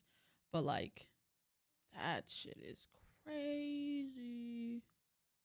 Go back to the orange ones. The orange ones with the butterflies on it. That shit was tough. Them bitches was gas. I don't know what shoes those are though. But yeah, you just never know, bruh. You know, you never know. It seems like a waste of money to investigate. How is that a waste of money? It's costing Nike $2 million. Companies is not getting their shoes. Companies is paying for shit they're not getting. Nike's missing out on money. Like, that shit is so valid. All right. All right, man, we got us a casual geographic. This is how you believe the oldest lie in nature. Whoa! This is not a dog, and that is not a laugh. If you're confused, you've fallen for the great hyena trap. Cursed by its own anatomy and victim of the typecast, hyenas have always been the Joker to the Batman of big cats. But how did hyenas happen? How did they evolve to that? How did the Serengeti get an uncanny, killer false laugh track? Here's everything you got wrong about them. Yes, including that. The ultimate predator profile for which no one asked. Hyenas aren't dogs. If you take one thing from this video, please let it be that. But they aren't cats either. That's another thing people say. And if you give me 60 seconds, I'll make sure you never make that mistake again. Okay, so here you can see hyenas and dogs are on the complete opposite sides of order Carnivora. They're not even close to being related. Nature double dipping on the dog idea is just convergent evolution. Give enough animals the same test and eventually you'll get close to the same answers. Best example, New World and Old World vultures are nowhere near related. It's just that the concept of a flying garbage disposal was so nice, nature did them twice. So yeah, hyenas are on the cat side of Carnivora, and suborder named Feliformia literally classifies them as cat-like predators. But saying hyenas are in the cat family is like saying walruses are in the dog family. Not the same. It's not the same. It's not the same, puppy. Hyenas aren't in the cat family, they are their own family, and Hyenaday's closest relative is the mongoose mafia. The same way the dog half of Carnivora has Napoleon complex crash outs in the raged weasels of mustelids, the cat half has mongooses like meerkats. And hyenas are essentially oppressive marathon running steroid meerkats. Take that meerkat fact, put it in your pocket, and hold on to it. We will get back to that. But yeah, hyenas are not dogs. Told you. Not to mention, they're more meerkat than real cat. And if you were today years old when you realized hyenas are nothing canine, well, that's just part of the personal bias you didn't know you had. Not only am I gonna correct all the ways your childhood lied about hyenas, I'm gonna make— So like not a cat, not a dog, but like a meerkat. It's its own thing. Yeah, yeah. I don't know how, but yeah. you like hyenas by the end of this video, and if you don't, feel free to unsubscribe. But first, let's talk about how hyenas got here, because that lore is just as important. Hyenas started as these small, non-imposing imitation civets that would have also climbed. They would have been like the cat version of raccoons. Eventually, nature would revoke their tree climbing privileges, but in return, make them bigger and tankier. Then they went through an evolutionary divorce where the hyenas diverged between the even more dog-like hyenas and the famous bone-crushing hyenas. The dog hyenas didn't fare too well. They got their evolutionary chain snatched by actual canines. The only dog-like hyena left is the aardwolf. The bone crushers fared a lot better because their bite gave them access to food no one else had, as they were the only mammals that could chew through solid bone. Whether it was a zebra's lower jaw or a rhinoceros's kneecap, these scavengers on steroids could find calories in anything, even other animals' teeth. The bone crushers would diverge into the striped and brown hyena, but millions of years before, a different version already diverged. One that was so strong they realized, I don't have to wait for death, I can just deliver it. That was the spotted hyena, a scavenger build that got strong enough to murk its own prey. Basically, imagine a Tasmanian devil, but again on steroids. Same bone-crushing bite, just now inflicting it on the living. The evolutionary endgame is hyenas have arguably the strongest pound-for-pound bite force of any carnivoran. They even evolved a sagittal crest, which strengthens their bite, while also stopping the hyena from biting hard enough to break their skulls. It's the same head attachment gorillas have, and if you look at the top of his head, you'll see why gorillas bite hard enough to put daylight through you. Hyena jaws are so unfair that hyena poop often ends up being ashy, even chalky white, due to all the straight up bone they eat. An advantage for sure, but what? That's kind of crazy. Also probably how you fell for the hyena trap, so yeah, time to explain that title. But first, we're gonna play a game called Good Guy, Bad Guy. I promise there's no catch, I'm just proving a point. If you were writing a story and the good guy is water, what would the bad guy be? Fire. Fire. Okay. Next, if your good guy is a small, smart mouse, then the bad guy would be a cat. Yeah, a big, dumb cat. Last one. If your main character is a royal, brave, apex predator cat, then you'd expect the bad guy to be a disloyal, non-apex dog. To be a lowly, cowardly, scavenging dog, or as Simba put it, slobbering, mangy, stupid oh my stars, hard. Hey, I got mentioned in a casual geographic video. Shit. Oh my god. Simba, you said that? And it. Clock it. And it. Clock it, bitch. Clock it, hoe. Clarky how I said that. He in a Disney? Every story needs a hero, and every hero needs a foil. And with one of the biggest animated movies ever headlining a Lion King, you'd expect the bad guys to be everything he isn't. And so hyenas got typecast as the opposite. They're not even dogs, but what about all this other stuff?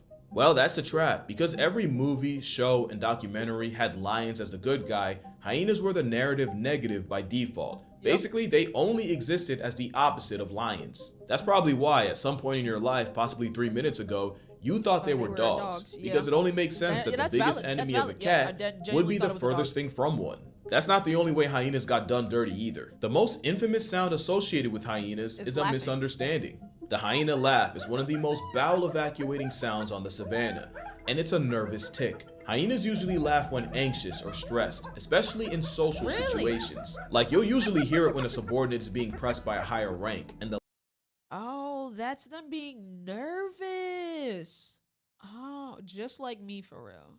Okay, so they don't laugh to rage bait. Guess not. I guess not. laugh even communicates the age and social status to further avoid a fight. But you especially hear it when hyenas are at a kill, especially around lions. And it was this image, these cackling canine marauders stealing from these noble, self-respecting lions, when really it's usually reversed. It's actually the burly, kill-jacking lion pirating the smaller hyena, who can only stress giggle about it. A study in the 1970s between the two apexes of the Serengeti found that it's white and black. It's paint a narrative. You know how hey, bruh. Hyenas are literally just the black people of the animal kingdom. Niggas be like, oh, the hyenas do this. The hyenas stole this from the lions. No, in all reality, the hyenas had it first. The lion, the one who's proud and mighty, was the one who came and stole it off the backs of the hyenas. Come on, man. Come on. Come on, man. They was hard-working hyenas, bruh. And the lions just come around and steal. Damn. when hyenas and lions appeared at the same carcass, 53% of the time, it was the hyenas that had done the work of hunting. In a series of 13 studies across 10 locations in Africa, hyenas lost about more than half of their kills to lions, compared to the about a third lions lost to hyenas. But before you pity the hyena, the same study also found that if you were to add up the sheer biomass they steal and get stolen from each other, hyenas don't take a big loss from lions. They actually end up getting similar amounts from each other. And that's cause with a garbage disposal for a mouth and trash compactor for a stomach, spotted hyenas could close the gap by scavenging off the bits the big cats left behind. With the most devastating bite of its carnivore in competition, only hyenas can turn a buffalo to a bloodstain and eat everything in between. The problem is, people saw hyenas and lions fighting for food that the hyenas were the ones to bring down, and then hyenas eating straight bone, and came to the conclusion that hyenas are just career thieving scavengers. Add the creepy cope chuckle and you had the perfect antagonistic plot device to a lion. That's no hate to lions, by the way. Honor is the name of a dead cat. If you're a 500-pound weapon and someone a quarter your size eats a steak in front of you, you act accordingly. Hyenas and lions have the most iconic rivalry in the animal kingdom. Let me know. Like the video if you want a video on that. That lore has layers. Part of it is a lion named... I already liked it. Look, bro. Look, bro. Look, biggest bro. I already liked it, biggest bro. We want that. We want that. Trust. Trust, biggest bro. Of course we do. Named He Who Greets Fire, a lion who murked so many hyenas, he was basically Lion King Vaughn. Ultimately, this rivalry is the best kind. Balanced, and what one side takes eventually evens itself out. Simba still had no business fixing his mouth to use that word, especially when talking about the most dominant predator in Africa. Lions are the top predator in that, talking about the most dominant predator in Africa. Hear me out, lion fans, before you all jump me. All right, we listening. Lions are the top predator in that if all the ops of the savannah spawned at the same carcass, a prime male lion would eat first. The spotted hyena is number one in the sense that in parts of the savannah, hyenas are responsible for half of all animals killed. By population, they're the most successful predator in Africa, and up to 70% of a hyena's diet is something they took off the census themselves. In some places, that number can rise to as high as 95%. Completely going against the scavenger label. They also have a hunting success rate that would embarrass your favorite predator, and in terms of pack hunting, they dwarf the success of wolves. The only pack more efficient than hyenas are African wild dogs. and hyenas basically do what they do on steroids. Damn. The difference between the two apexes of Africa is lions run, hyenas chase. Spotted hyenas can tail prey at nearly 40 miles per hour and keep that pace for the length of a 5K, but there are records of hyenas chasing prey into exhaustion for nearly 15 miles. Basically, in an area filled with lions, leopards, and wild dogs, you're more likely to get hunted down by a glorified. I ain't gonna lie, that nigga got mixed. God damn. Shit. That hyena just got mixed. God damn. He said, nigga, watch In an area filled with lions, leopards, and boing, boing, boing, boing. wild dogs, you're more likely to get hunted down by a shit. glorified mongoose, which is why the hyena's laugh isn't the scariest sound they make. If you hear a hyena whoop at night, you might not see the sun. The whoop can have a lot of uses, and the main one is to call for backup, and these whoops can be transmitted miles away. If you're a buffalo cornered by 4 hyenas and hear whooping, it can genuinely go from 4 to 40. Hyenas are marathon running gang mongooses, and I do mean gang. A normal wolf pack is just a successful jumping.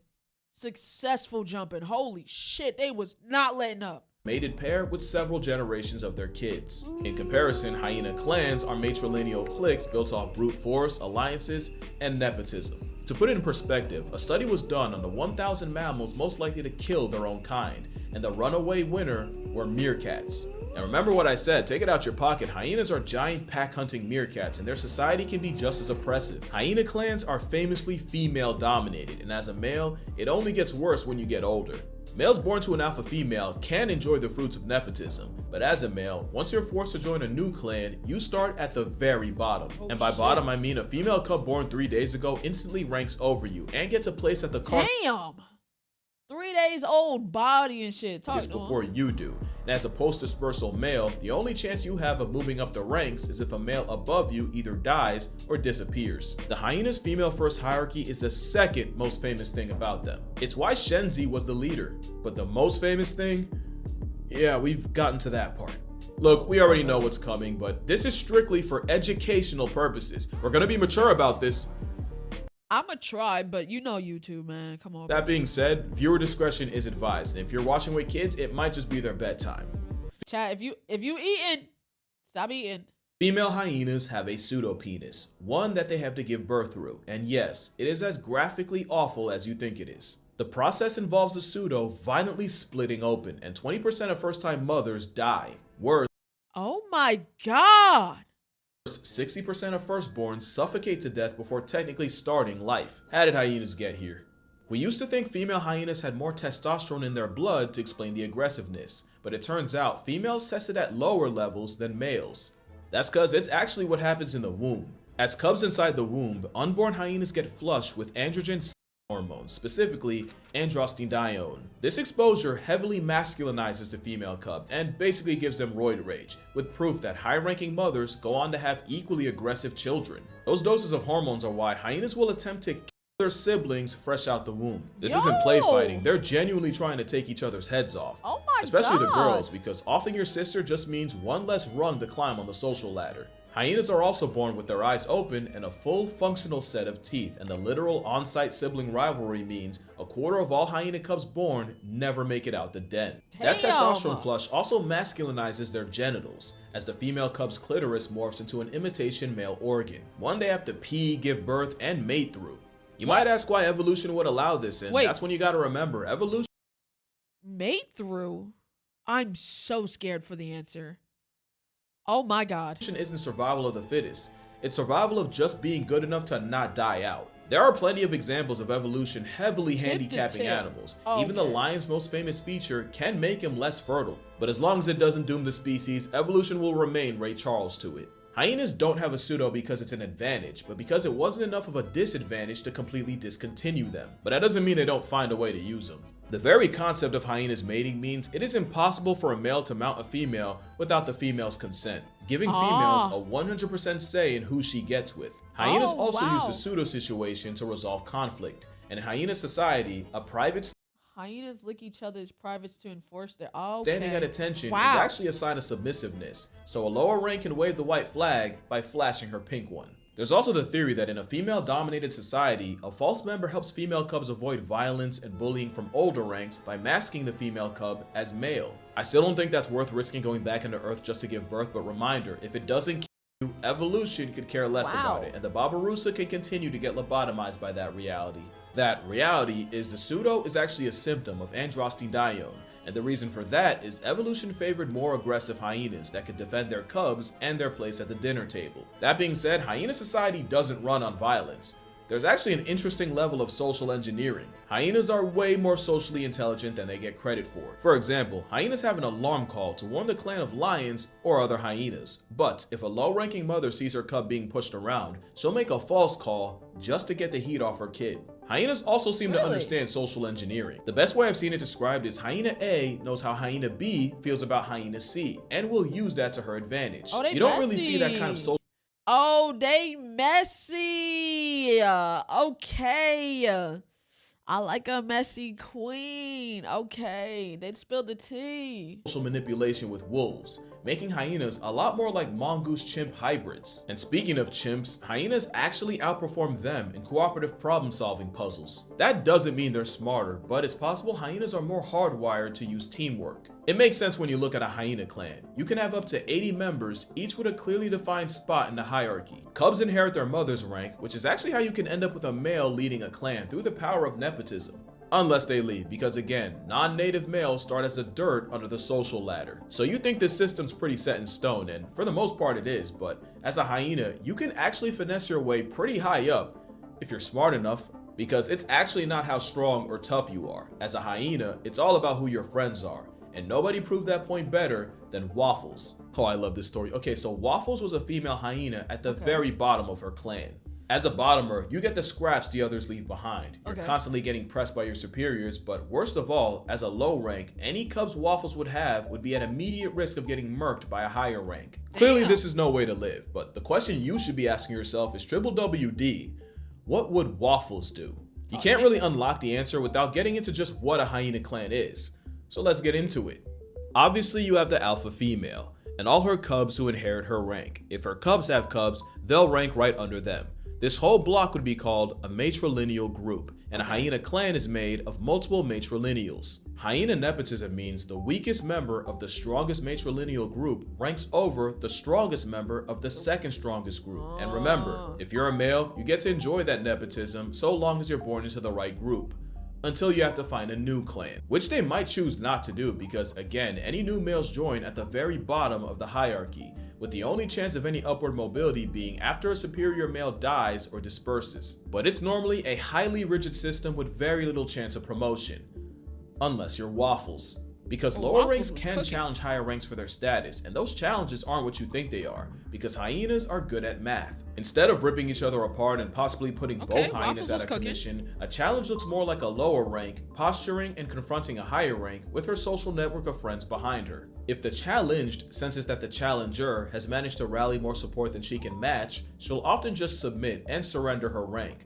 allowing the challenger to move up. And that's what Waffles did. Biologist Eli Strauss and Kay Holtkamp watched her systematically befriend fellow bottomers, creating alliances and buffing her social cachet. And when it became time for her to confront her superiors, Waffles' social game meant that she was able to win the match without actually having to throw down. Waffles wasn't the strongest, and definitely not the meanest, but by using the power of friendship, she rapidly rose up the rigid hyena ranks until she eventually managed to overthrow the clan's matriarch. In the course of just 1 year, Waffles went from a bottom feeder to the leader of the clan, and most importantly, she had earned her future cubs an infinitely better chance at life. But then something interesting happened. Even as the new matriarch, Waffles never forgot her day ones and was exceptionally friendly with the bottom tiers of the clan. Maybe her soft spot for low ranks was from her time as one. She'd do things like share food, help groom, and at one point she even shared a den with a lower rank. And let me remind you that another matriarch would have murked the subordinates' cubs.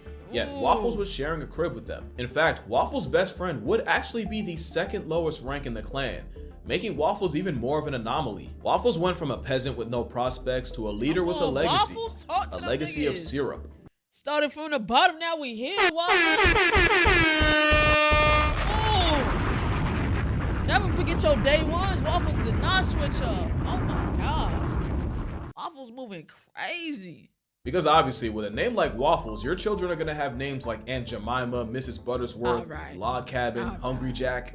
Of course, nothing worth having is easy to keep, and after several years as leader, Waffles was slowly dethroned in the Syrup Rebellion. But the hyena that took the reins was Waffles' granddaughter, Soup, ensuring that the Syrup lineage remains at the top of the North clan. It also means Waffles' descendants get a much better start to life than she ever did, and as a hyena and a mother, that's all she ever wanted. And on that note, that's gonna do it for this video, except for one thing, and I'm just gonna apologize right now. Yeah, it's a thirst trap, but it's a thirst trap for turtles. My birthday just passed. You can still wish me a happy one, but in an exercise of free will, I figured I could just get 2 birds with 1 stone. I could post a picture that, like, let's be real, I was gonna post anyway. I average like 2.3 thirst traps a year, but also help turtles in the process. So I set up 3 GoFundMes for 3 turtle organizations I believe in. Sea Turtle Conservancy is the world's oldest sea turtle research group, and its work in Tortuguero, Costa Rica, shout out to Costa Rica, is the longest running sea turtle project on Earth. Sea Turtle Recovery is the only long-term rehabilitation facility for sea turtles in my home state of New Jersey. And Turtle Survival Alliance is the gold standard for the conservation of turtles and tortoises. Link will be in the description if you'd like to donate to any of these. I've already given $500 to each, but I will add an additional $5,000 to whichever fundraiser raises the most. This isn't sponsored, by the way. Again, it's just free will, so please excuse the shameless engagement bait and that forehead, and help me save some turtles. But that's gonna do it for this video. Drink water, hug your mother. May you win every hyena debate from now on. Hug your father, and I'm gonna see y'all in the next one. W video, shout out Casual Geographic. We learned something today. That hyenas have pseudo penises. Yeah. Yeah.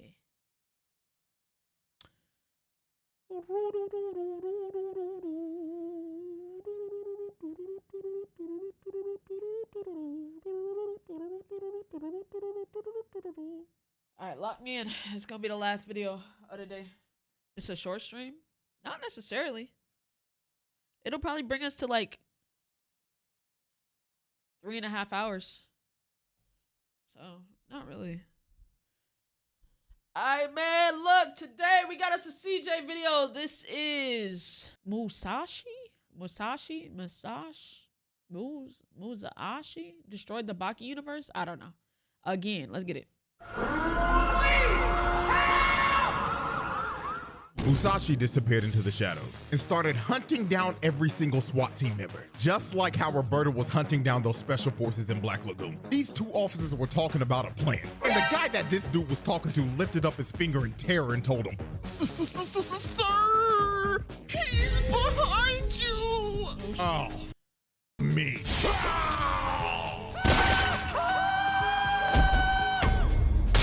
The Forbidden Files. All right, ladies and gentlemen, I know it's been a minute since we've done this, but welcome back to the Forbidden Files, the series where we go over the cases of some of the biggest threats to society. We still need this like reverse flash joke. Oh my god. In fiction.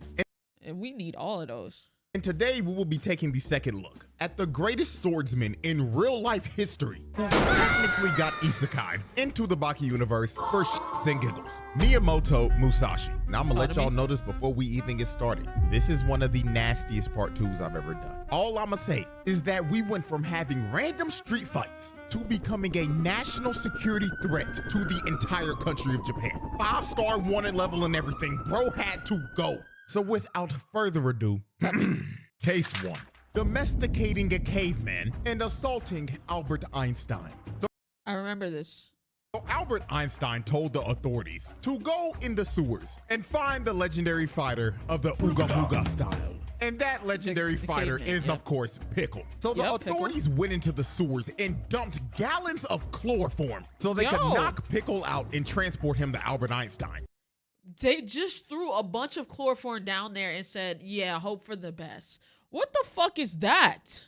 So when they delivered Pickle to Einstein and he started to inspect his body, Tokugawa pulled up with Musashi behind him. And Musashi did not waste a single second when he saw Pickle. He walked up to him immediately, lifted his hand up, and slapped the shit out of him. My god. And he didn't even stop with one. He winded his hand up one more time, 5 fingers out in full open palm, and slapped the taste out of Pickle's mouth. So Musashi tells everyone that he was just trying to wake him up. And he was impressed that Pickle took 2 slaps to the face and didn't even flinch. So to really make Pickle wake up, Musashi tried to slit Pickle's throat. And this finally got him to wake up. So when the legend of Ooga Booga awoke from his slumber, he looked dead at Musashi. And his first instinct was to eat this nigga. So he lunged in with the Ooga Booga bite. But Musashi shoves his hand in his mouth, then proceeds to cut Pickle like 50-something times. But since Pickle is literally built different, none of Musashi's strikes actually cut him. They only bruised him. So after their first confrontation, they decided to change stages. Why the fuck would you? What's good with you, bro? Why? Just strong niggas doing strong niggas shit, bro. That's literally what this boils down to. Strong niggas doing strong nigga shit.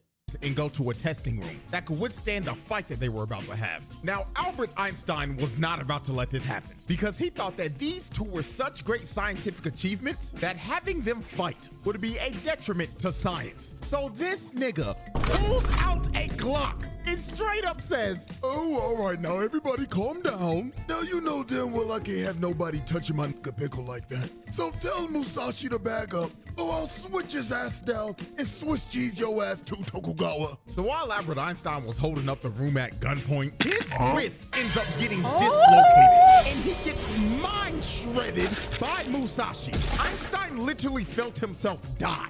And then while Musashi had the gun, he was like, my. So is this the weapon you use in the modern day to switch down your enemies? Then this crazy bastard proceeds to shoot 2 bullets right in between Tokugawa and some random scientist. Like if this man was off by just a little bit, these 2 would be dead. Now after Musashi traumatized Albert Einstein and had him sitting in the corner looking like he got put in timeout, Pickle and Musashi started round 2 of their fight. So Pickle lunges in with the Ooga Booga kick. Yo, them fucking feet. Pickle and Musashi started round 2 of their fight. So holy fucking foot. Oh my God. Every toe is the same size. I don't even know if this nigga own a pinky toe. Look at that fucking bunion. God damn. The tenderloins in this nigga fucking feet is crazy. He a caveman, I know, but this is insane.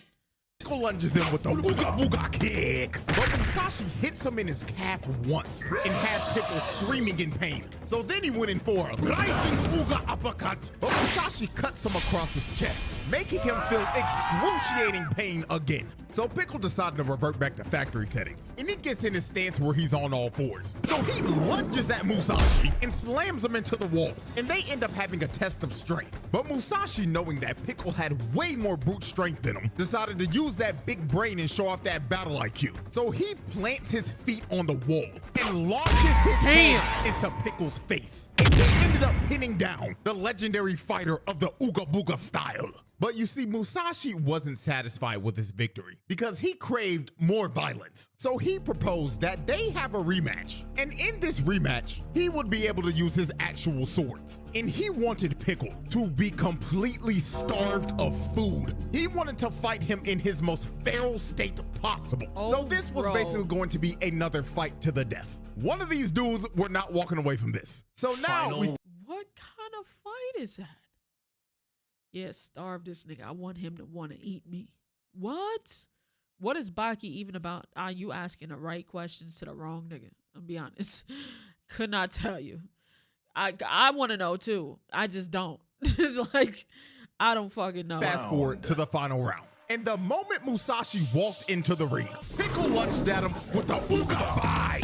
But Musashi had quick draw, quick forward sword. So he swings his sword into Pickle's face. But Pickle's body was so strong, his muscles stopped the sword from cutting through him. Then he swung a Ooga Bite and sent Musashi across the ring. Oh my God. Look at the way he hit the wall. Bro got his arms crossed looking like he just had a seizure mid-hit. And his busted ass sandals got flung off too. Now during this fight, Pickle started showing everybody firsthand human evolution. This dude picked the sword up that Musashi hit him with and started swinging. Oh, GG's.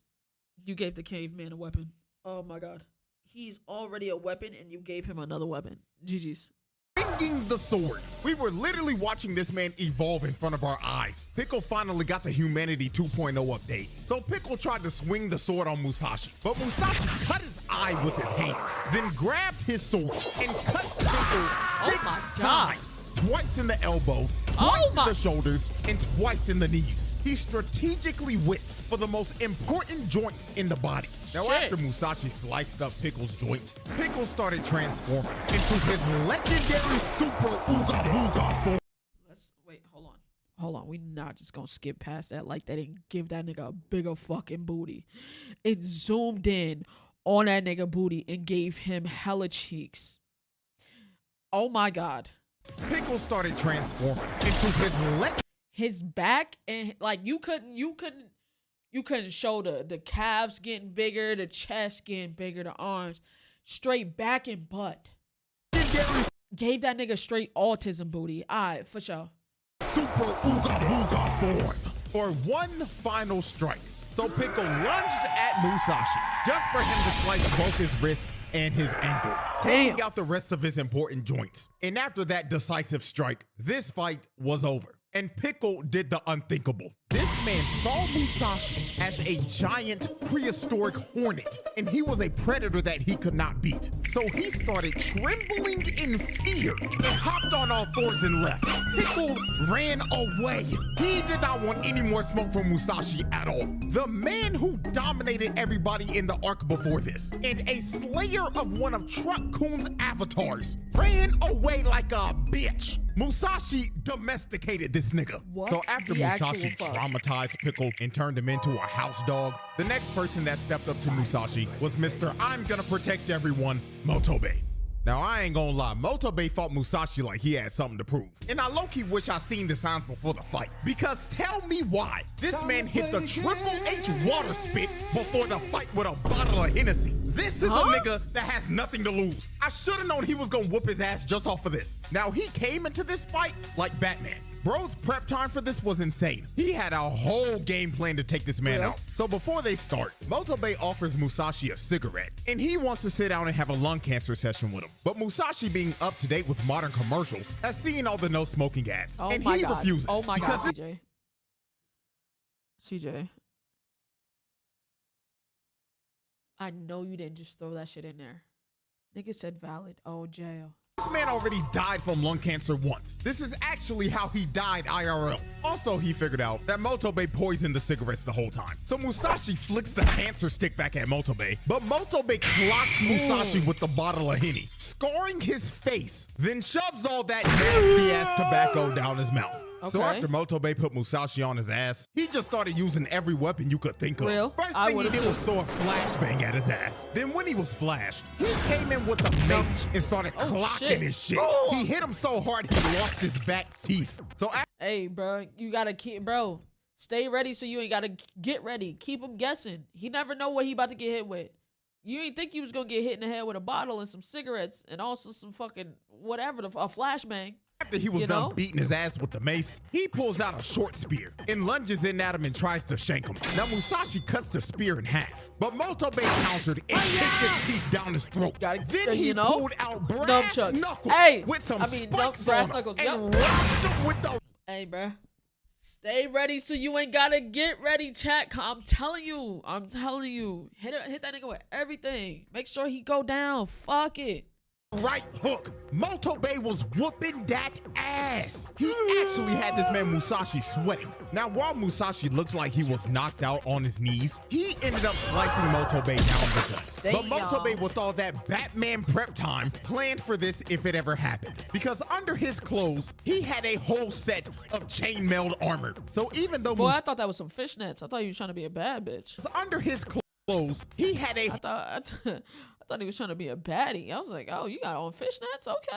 Whole set of chainmail armor. So even though Musashi still cut through it, it weakened the blow. So since Motobe's whole torso was wrapped in armor, Musashi tried to go for the weakest parts of the body. So he sliced Motobe's wrist and basically severed his hand from his arm. My his God. hand was hanging on by one muscle fiber. Then he took his ankles. Then Oh my his legs God. gave out, Musashi cuts him right down the shoulder blade. But while Motobe was on critical health and 1 HP, Baki yelled, "Stop the fight." And this distracted Musashi. So Motobe took advantage of this and tackled Musashi. Then when he got Musashi on the ground, he did the exact same shit Mark did to Conquest. If your limbs ain't working, then use your hard-ass head. So he started headbutting Musashi over and over again. Bro was shoving his skull into his face. Then he took Musashi's back and started to choke him out. And Musashi was fighting to get out of the hold. He shoved his sword right back in the shoulder blade wound. But Motobe did not care. He was going to put Musashi to sleep. So after about a good 10 seconds, Motobe did the unthinkable. He made Musashi go night-night and won the fight.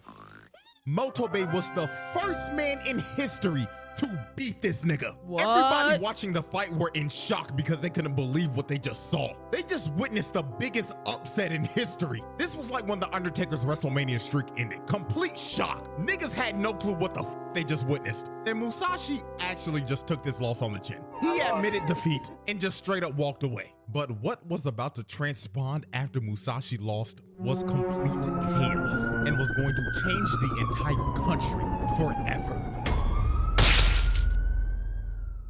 Case 2, declaring war on Japan. So after Musashi took his first ever L, he went on The Tonight Show to get interviewed by bootleg Jimmy Fallon. And the reason why he did this, I'ma be real with you, I don't know. But what this man was about to do to bootleg Japanese Jimmy Fallon was going to make him the most wanted man in Japan. So Jimmy goofy ass started asking, oh yeah, so you're the legendary Musashi Miyamoto. But I mean, you gotta be LARPing, right? LARPing is crazy. The cosplay looks great, my man. But we all know Musashi's been dead for like 400 years, so we all know you're not the real one, so you could drop the act. So after Jimmy told Musashi to quit LARPing, Musashi stood up out of his seat. And his invisible sword was visible to everybody. Even on the TV broadcast, you could see it. Then Musashi told Jimmy, excuse me, sir, but what is LARPing and what the hell is cosplay? Is this what you modern people call rage bait? Because I think I just took it. So Musashi, clearly taking this as disrespect, decided to show Jimmy that he was the real deal. So he sliced Jimmy right down the middle on live TV. With a fucking phantom blade. And knocked his ass out cold for the entire world to see. So after he knocked out Jimmy Fallon live on his show, they put an arrest warrant out for Musashi because he technically assaulted a man live on TV. So the cops pulled up to There's no technically, he did. Boy, that nigga's knocked out. Tokugawa's estate and surrounded him. Now the investigator came up to Musashi and told him, Mr. Miyamoto Musashi, you are under arrest for the assaultation of Jimmy Fallon. So after the stop him? Nah, that's what those cops is for. I'm not doing shit. Investigator told him he was under arrest. Musashi just smirked at him and told him, okay, I'll come. That is, if you can take me or not. So he draws his sword and cuts their batons in half. Then he blitzes the investigator and crushes his eye. Then all the other cops try to surround him. My! Yeah, GG's. Y'all had stood no chance. All got taken out with one hit. They didn't stand a chance at taking this man in. So after Musashi dropped 6 cops and crushed a investigator's eye, they officially put a 5-star wanted level on this man's head. They had the SWAT team and the JSDF on his ass. He was the most wanted man in Japan. And since he was wanted and thought he was at war, this is when Musashi became completely unhinged. Because now he was done with knocking people out. Now if you approached him, he was gonna kill you. Yup, I figured. Catching bodies. First example of this is when the investigator pulled back up to him. Now, nigga, nigga didn't learn. Nigga put in an eye patch and went back out there. Brother. I don't know if bro had a big ass set of balls or if he was just stupid and lost brain cells when Musashi punched him earlier. Because he really had the audacity to approach this man alone. So he whips out his gun and tells him, all right, Mr. A gun? You saw him knock out a nigga with a phantom blade and you think a gun is gonna... Yo, please. Musashi, you are surrounded and there's no way out of this one. We got 100 officers in riot gear ready to beat your ass. So it would be best for you if you would just come along quietly. So Musashi, seeing the investigator whip out a gun, signaled to him that he was trying to have a duel. So he told the investigator, okay then, let's see if you could shoot me on the count of 3. 1, 2, 3. What in the name of fuck? 2, 3. Huh? I'm not fighting this. I'm not even arresting this. I'm not even telling this nigga he's wanted. Leave him alone. What in the name of fuck? And when this man sheathed his sword, the investigator got split in half. My God. It was a perfect cut. Bro, it even split the gun in half. He evenly distributed his body into 2 serving sizes. And the cut was so clean, he also split the gun. So after he split the investigator in 2, he goes up on top of the bridge and is confronted by a 100-man riot squad. So the leader tells everybody to surround him. And he tells Musashi, we know you could cut through almost everything, but we got something that your ass can't even cut. Boys, hose his ass down. So they shoot a high-powered water hose at this man, but Musashi dodged and weaved the high-powered water. Then he jumped onto the truck and split the truck in 2. Yo, and after he split the truck in 2, the officers had no clue what the hell to do. They were terrified of bro. So the leader pulls free eats at this point. You're free eats. The bro niggas thought they couldn't, like, yeah, you can't cut water. Yeah, but nigga, but I can dodge it. Yeah, you were absolutely right. I can't cut water. I can dodge this shit. Now I'm gonna cut this whole truck in half. Free eats now. Barbecue chicken, mac and cheese, cabbage, mashed potatoes. Out a taser and starts to tase Musashi. And this taser was 500,000 volts. And just for reference, a regular taser is only 50,000. So this taser was lethal. You could literally see his skeleton. So Musashi ended up falling to the ground. And the captain continued to tase bro. He had a smile on his face and everything. I ain't gonna lie, just looking at this, they might have to go back and look at bro's body cam history because I don't trust this nigga at all. It got to the point where the other officers had to stop him. So he finally let go of the trigger. And all of the policemen thought that Musashi was dead. But about 5 seconds later, when they were all surrounding him, they heard, well, shit. Y'all motherfuckers just tried to fry me like some chicken. And every officer pissed their pants simultaneously. They could not believe this man was alive. So Musashi sprung up and threw the taser off of him. Then while the captain was still pissing his pants, Musashi swung his sword and decapitated the captain. My God. Bro went out in one of the worst ways I've ever seen somebody go out. He pissed his This day, I would not be a cop no more. Listen, I don't even, police, I don't even know what that means. Cop? Where did I get this gear from? I got amnesia. Fuck out of here, something.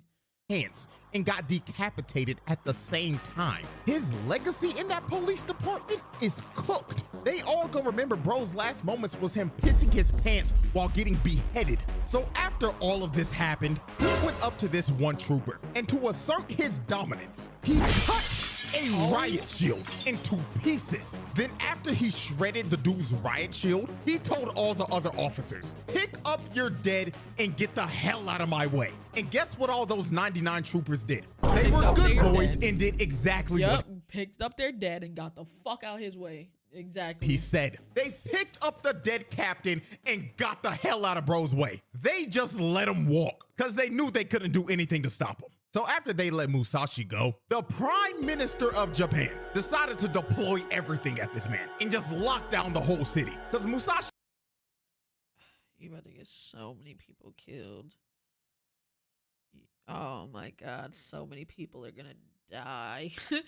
He at this point was considered a Avengers level threat. He had to go. So they pulled up on him with a bunch of armored trucks and choppers. But all this man did was smile because he was excited that he had the opportunity to test his swordsmanship against the modern army. So Musashi disappeared into the shadows and he started picking everybody off like Roberta did to the special forces in Black Lagoon. These two officers were talking about a plan. And the guy that this dude was talking to lifted up his finger in terror and told him, Sir, he's behind you. Oh, fuck me.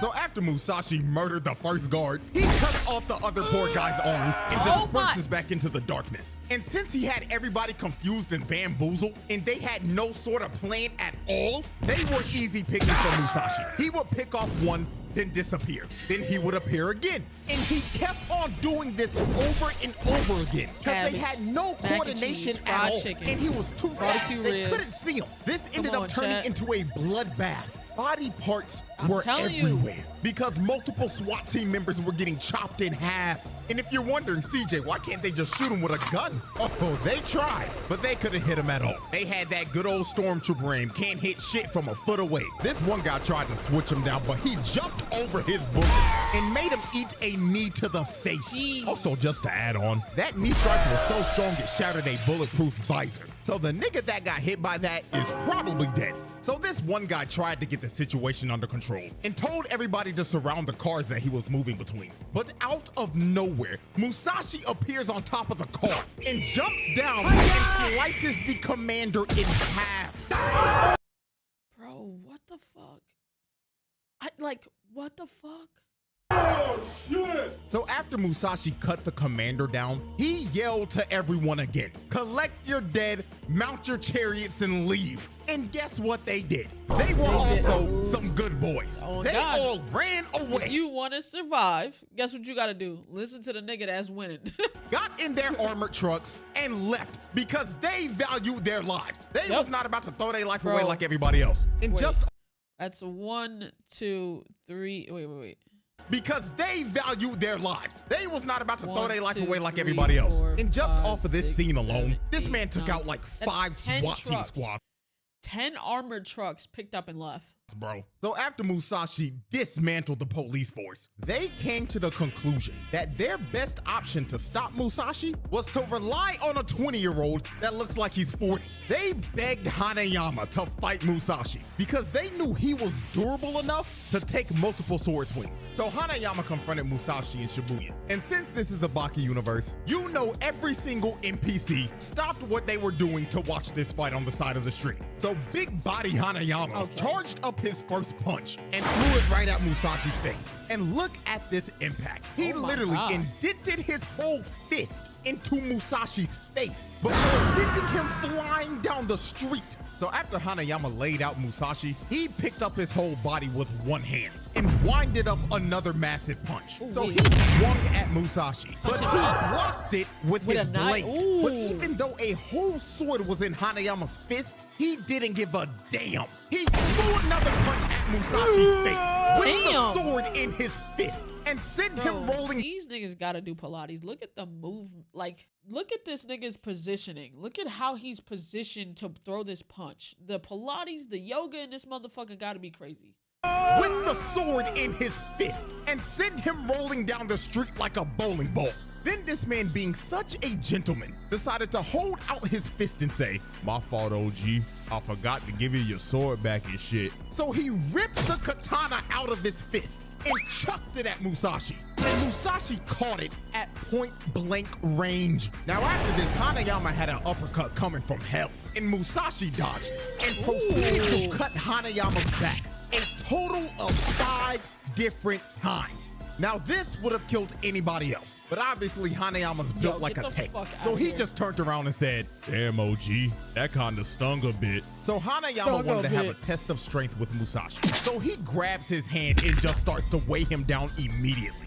Then he gripped Musashi's face and started crushing it with his gorilla grip ass hands. So it got to the point where Hanayama slammed him on the ground, and it looked like Musashi's eyes were about to pop out of his skull. But when Musashi was trying to gasp for air, he quickly drew his sword and sliced Hanayama straight down the gut. And this finally brought big body Hanayama down to his knees. So after Hanayama got hit with this strike, he had to take a whole time out to wrap his body back up. So while he was wrapping his bandages back up, Baki just spawned in out of nowhere and said, "Oh, hold on, twin. I got something for you real quick. I brought the motherfucking Henny." So Baki sprayed a bunch of Hennessy on Hanayama and told Hanayama to go cook that fraud. But sadly, this nigga said, "Go cook that nigga."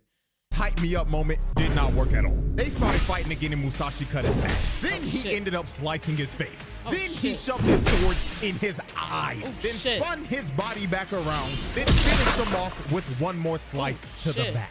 So after he took all of these strikes, Hanayama sat down and he basically gave up because he knew he was cooked. There was no beating this man. So after Hanayama sat down, Musashi came up behind him and tried to take his head He wanted to really finish the fight for good. But Baki stopped him right before he was about to do it and said, "Hey, OG, you draw that sword on my twin, and I'ma have to kill your ass, OG, you heard?" So Baki challenges Musashi to one final fight. And he was actually going to take this fight seriously and not get embarrassed like he did last time. So they have their final fight in the underground arena. And obviously, because this is the Baki universe, there was an entire live crowd of people that paid to watch this shit. Hell, even Biscuit flew from America to watch this fight. Shit, I would watch this shit too, I ain't gonna lie. Obviously, he came alone. As long as I know I'm not dying.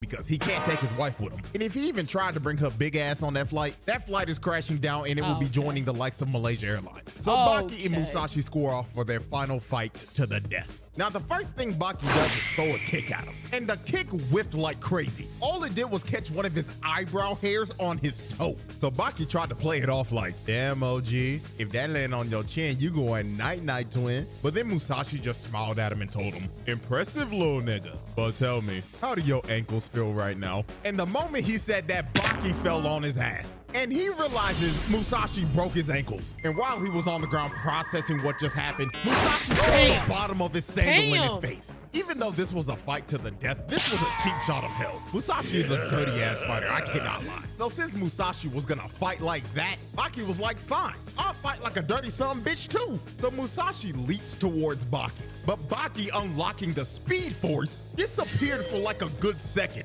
And then when he reappeared, he punched him 3 times and punched him in the balls. And that dick punch that he threw damn near knocked bro out. This is probably the hardest bro has ever been hit in his life. Look at this nigga. He is huffing and puffing. And he is grabbing his balls thinking he lost him like Okaroon. So after Musashi recovered from getting his testes eviscerated, he was like, "All right, little bro, I gotta get you back somehow." So Baki went in for a swing, but Musashi cut him across the torso. Then he grabbed his arm and told him, "Let's see how you like your balls getting crushed." And knees Baki in the dick.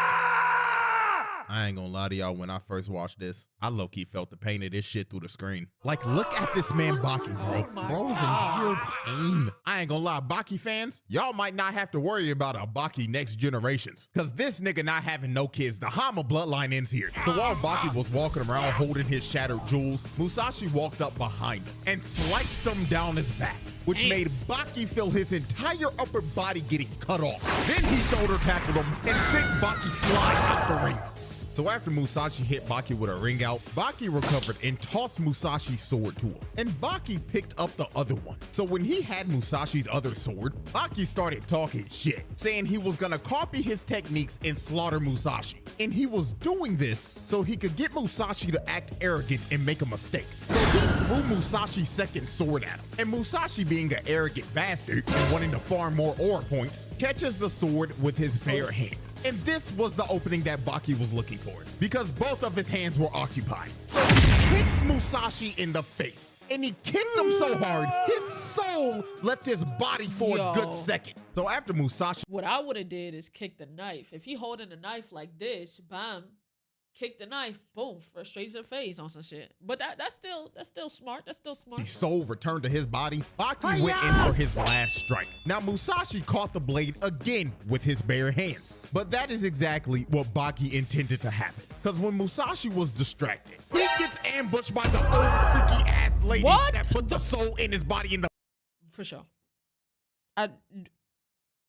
For sure. Yeah.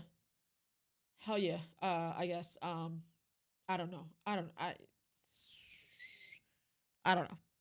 Distracted. He gets ambushed by the old freaky ass lady that put the soul in his body in the first place. And she starts to suck the soul out of Musashi. Nigga, this shit nasty. I ain't gonna lie, I can't even commentate this part, bro. I'm getting nauseous just looking at this shit on my screen. So after the freaky ass old lady sucked the soul out of his body, she started doing her voodoo shit like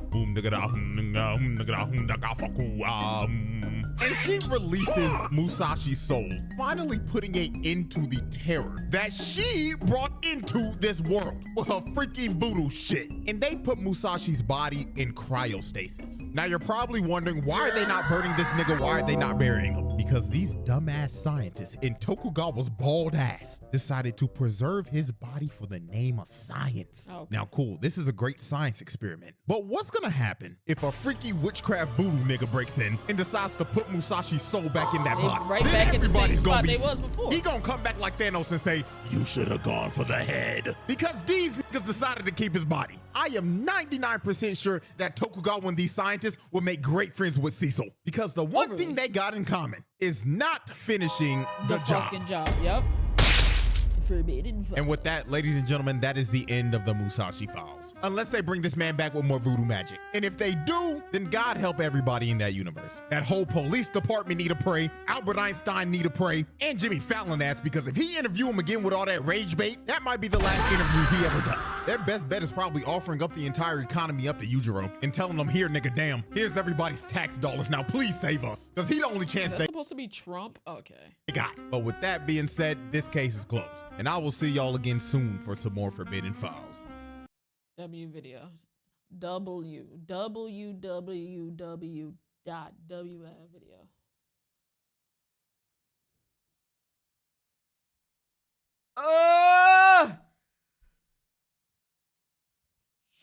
Hickory dickory dock. Went out there.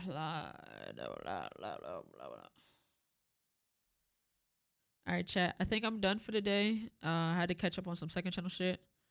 Let me see. What we do have to do is still feed the pit and skin stapler. So I'm gonna formulate next week's streams. I won't be live tomorrow because tomorrow's Sunday. And nothing's supposed to be happening next week. Nobody's here. If I do anything, it'll probably be on a weekend. 9 times out of 10. Yeah. Main reason I was willing to leave is because Philly was here. You know, niggas pulled up, but we not doing nothing next week. Yeah, we're not doing next week. We might be doing something a week after, but next week, no. But yeah. Is it gay to know how to twerk? A little bit. Love y'all, chat.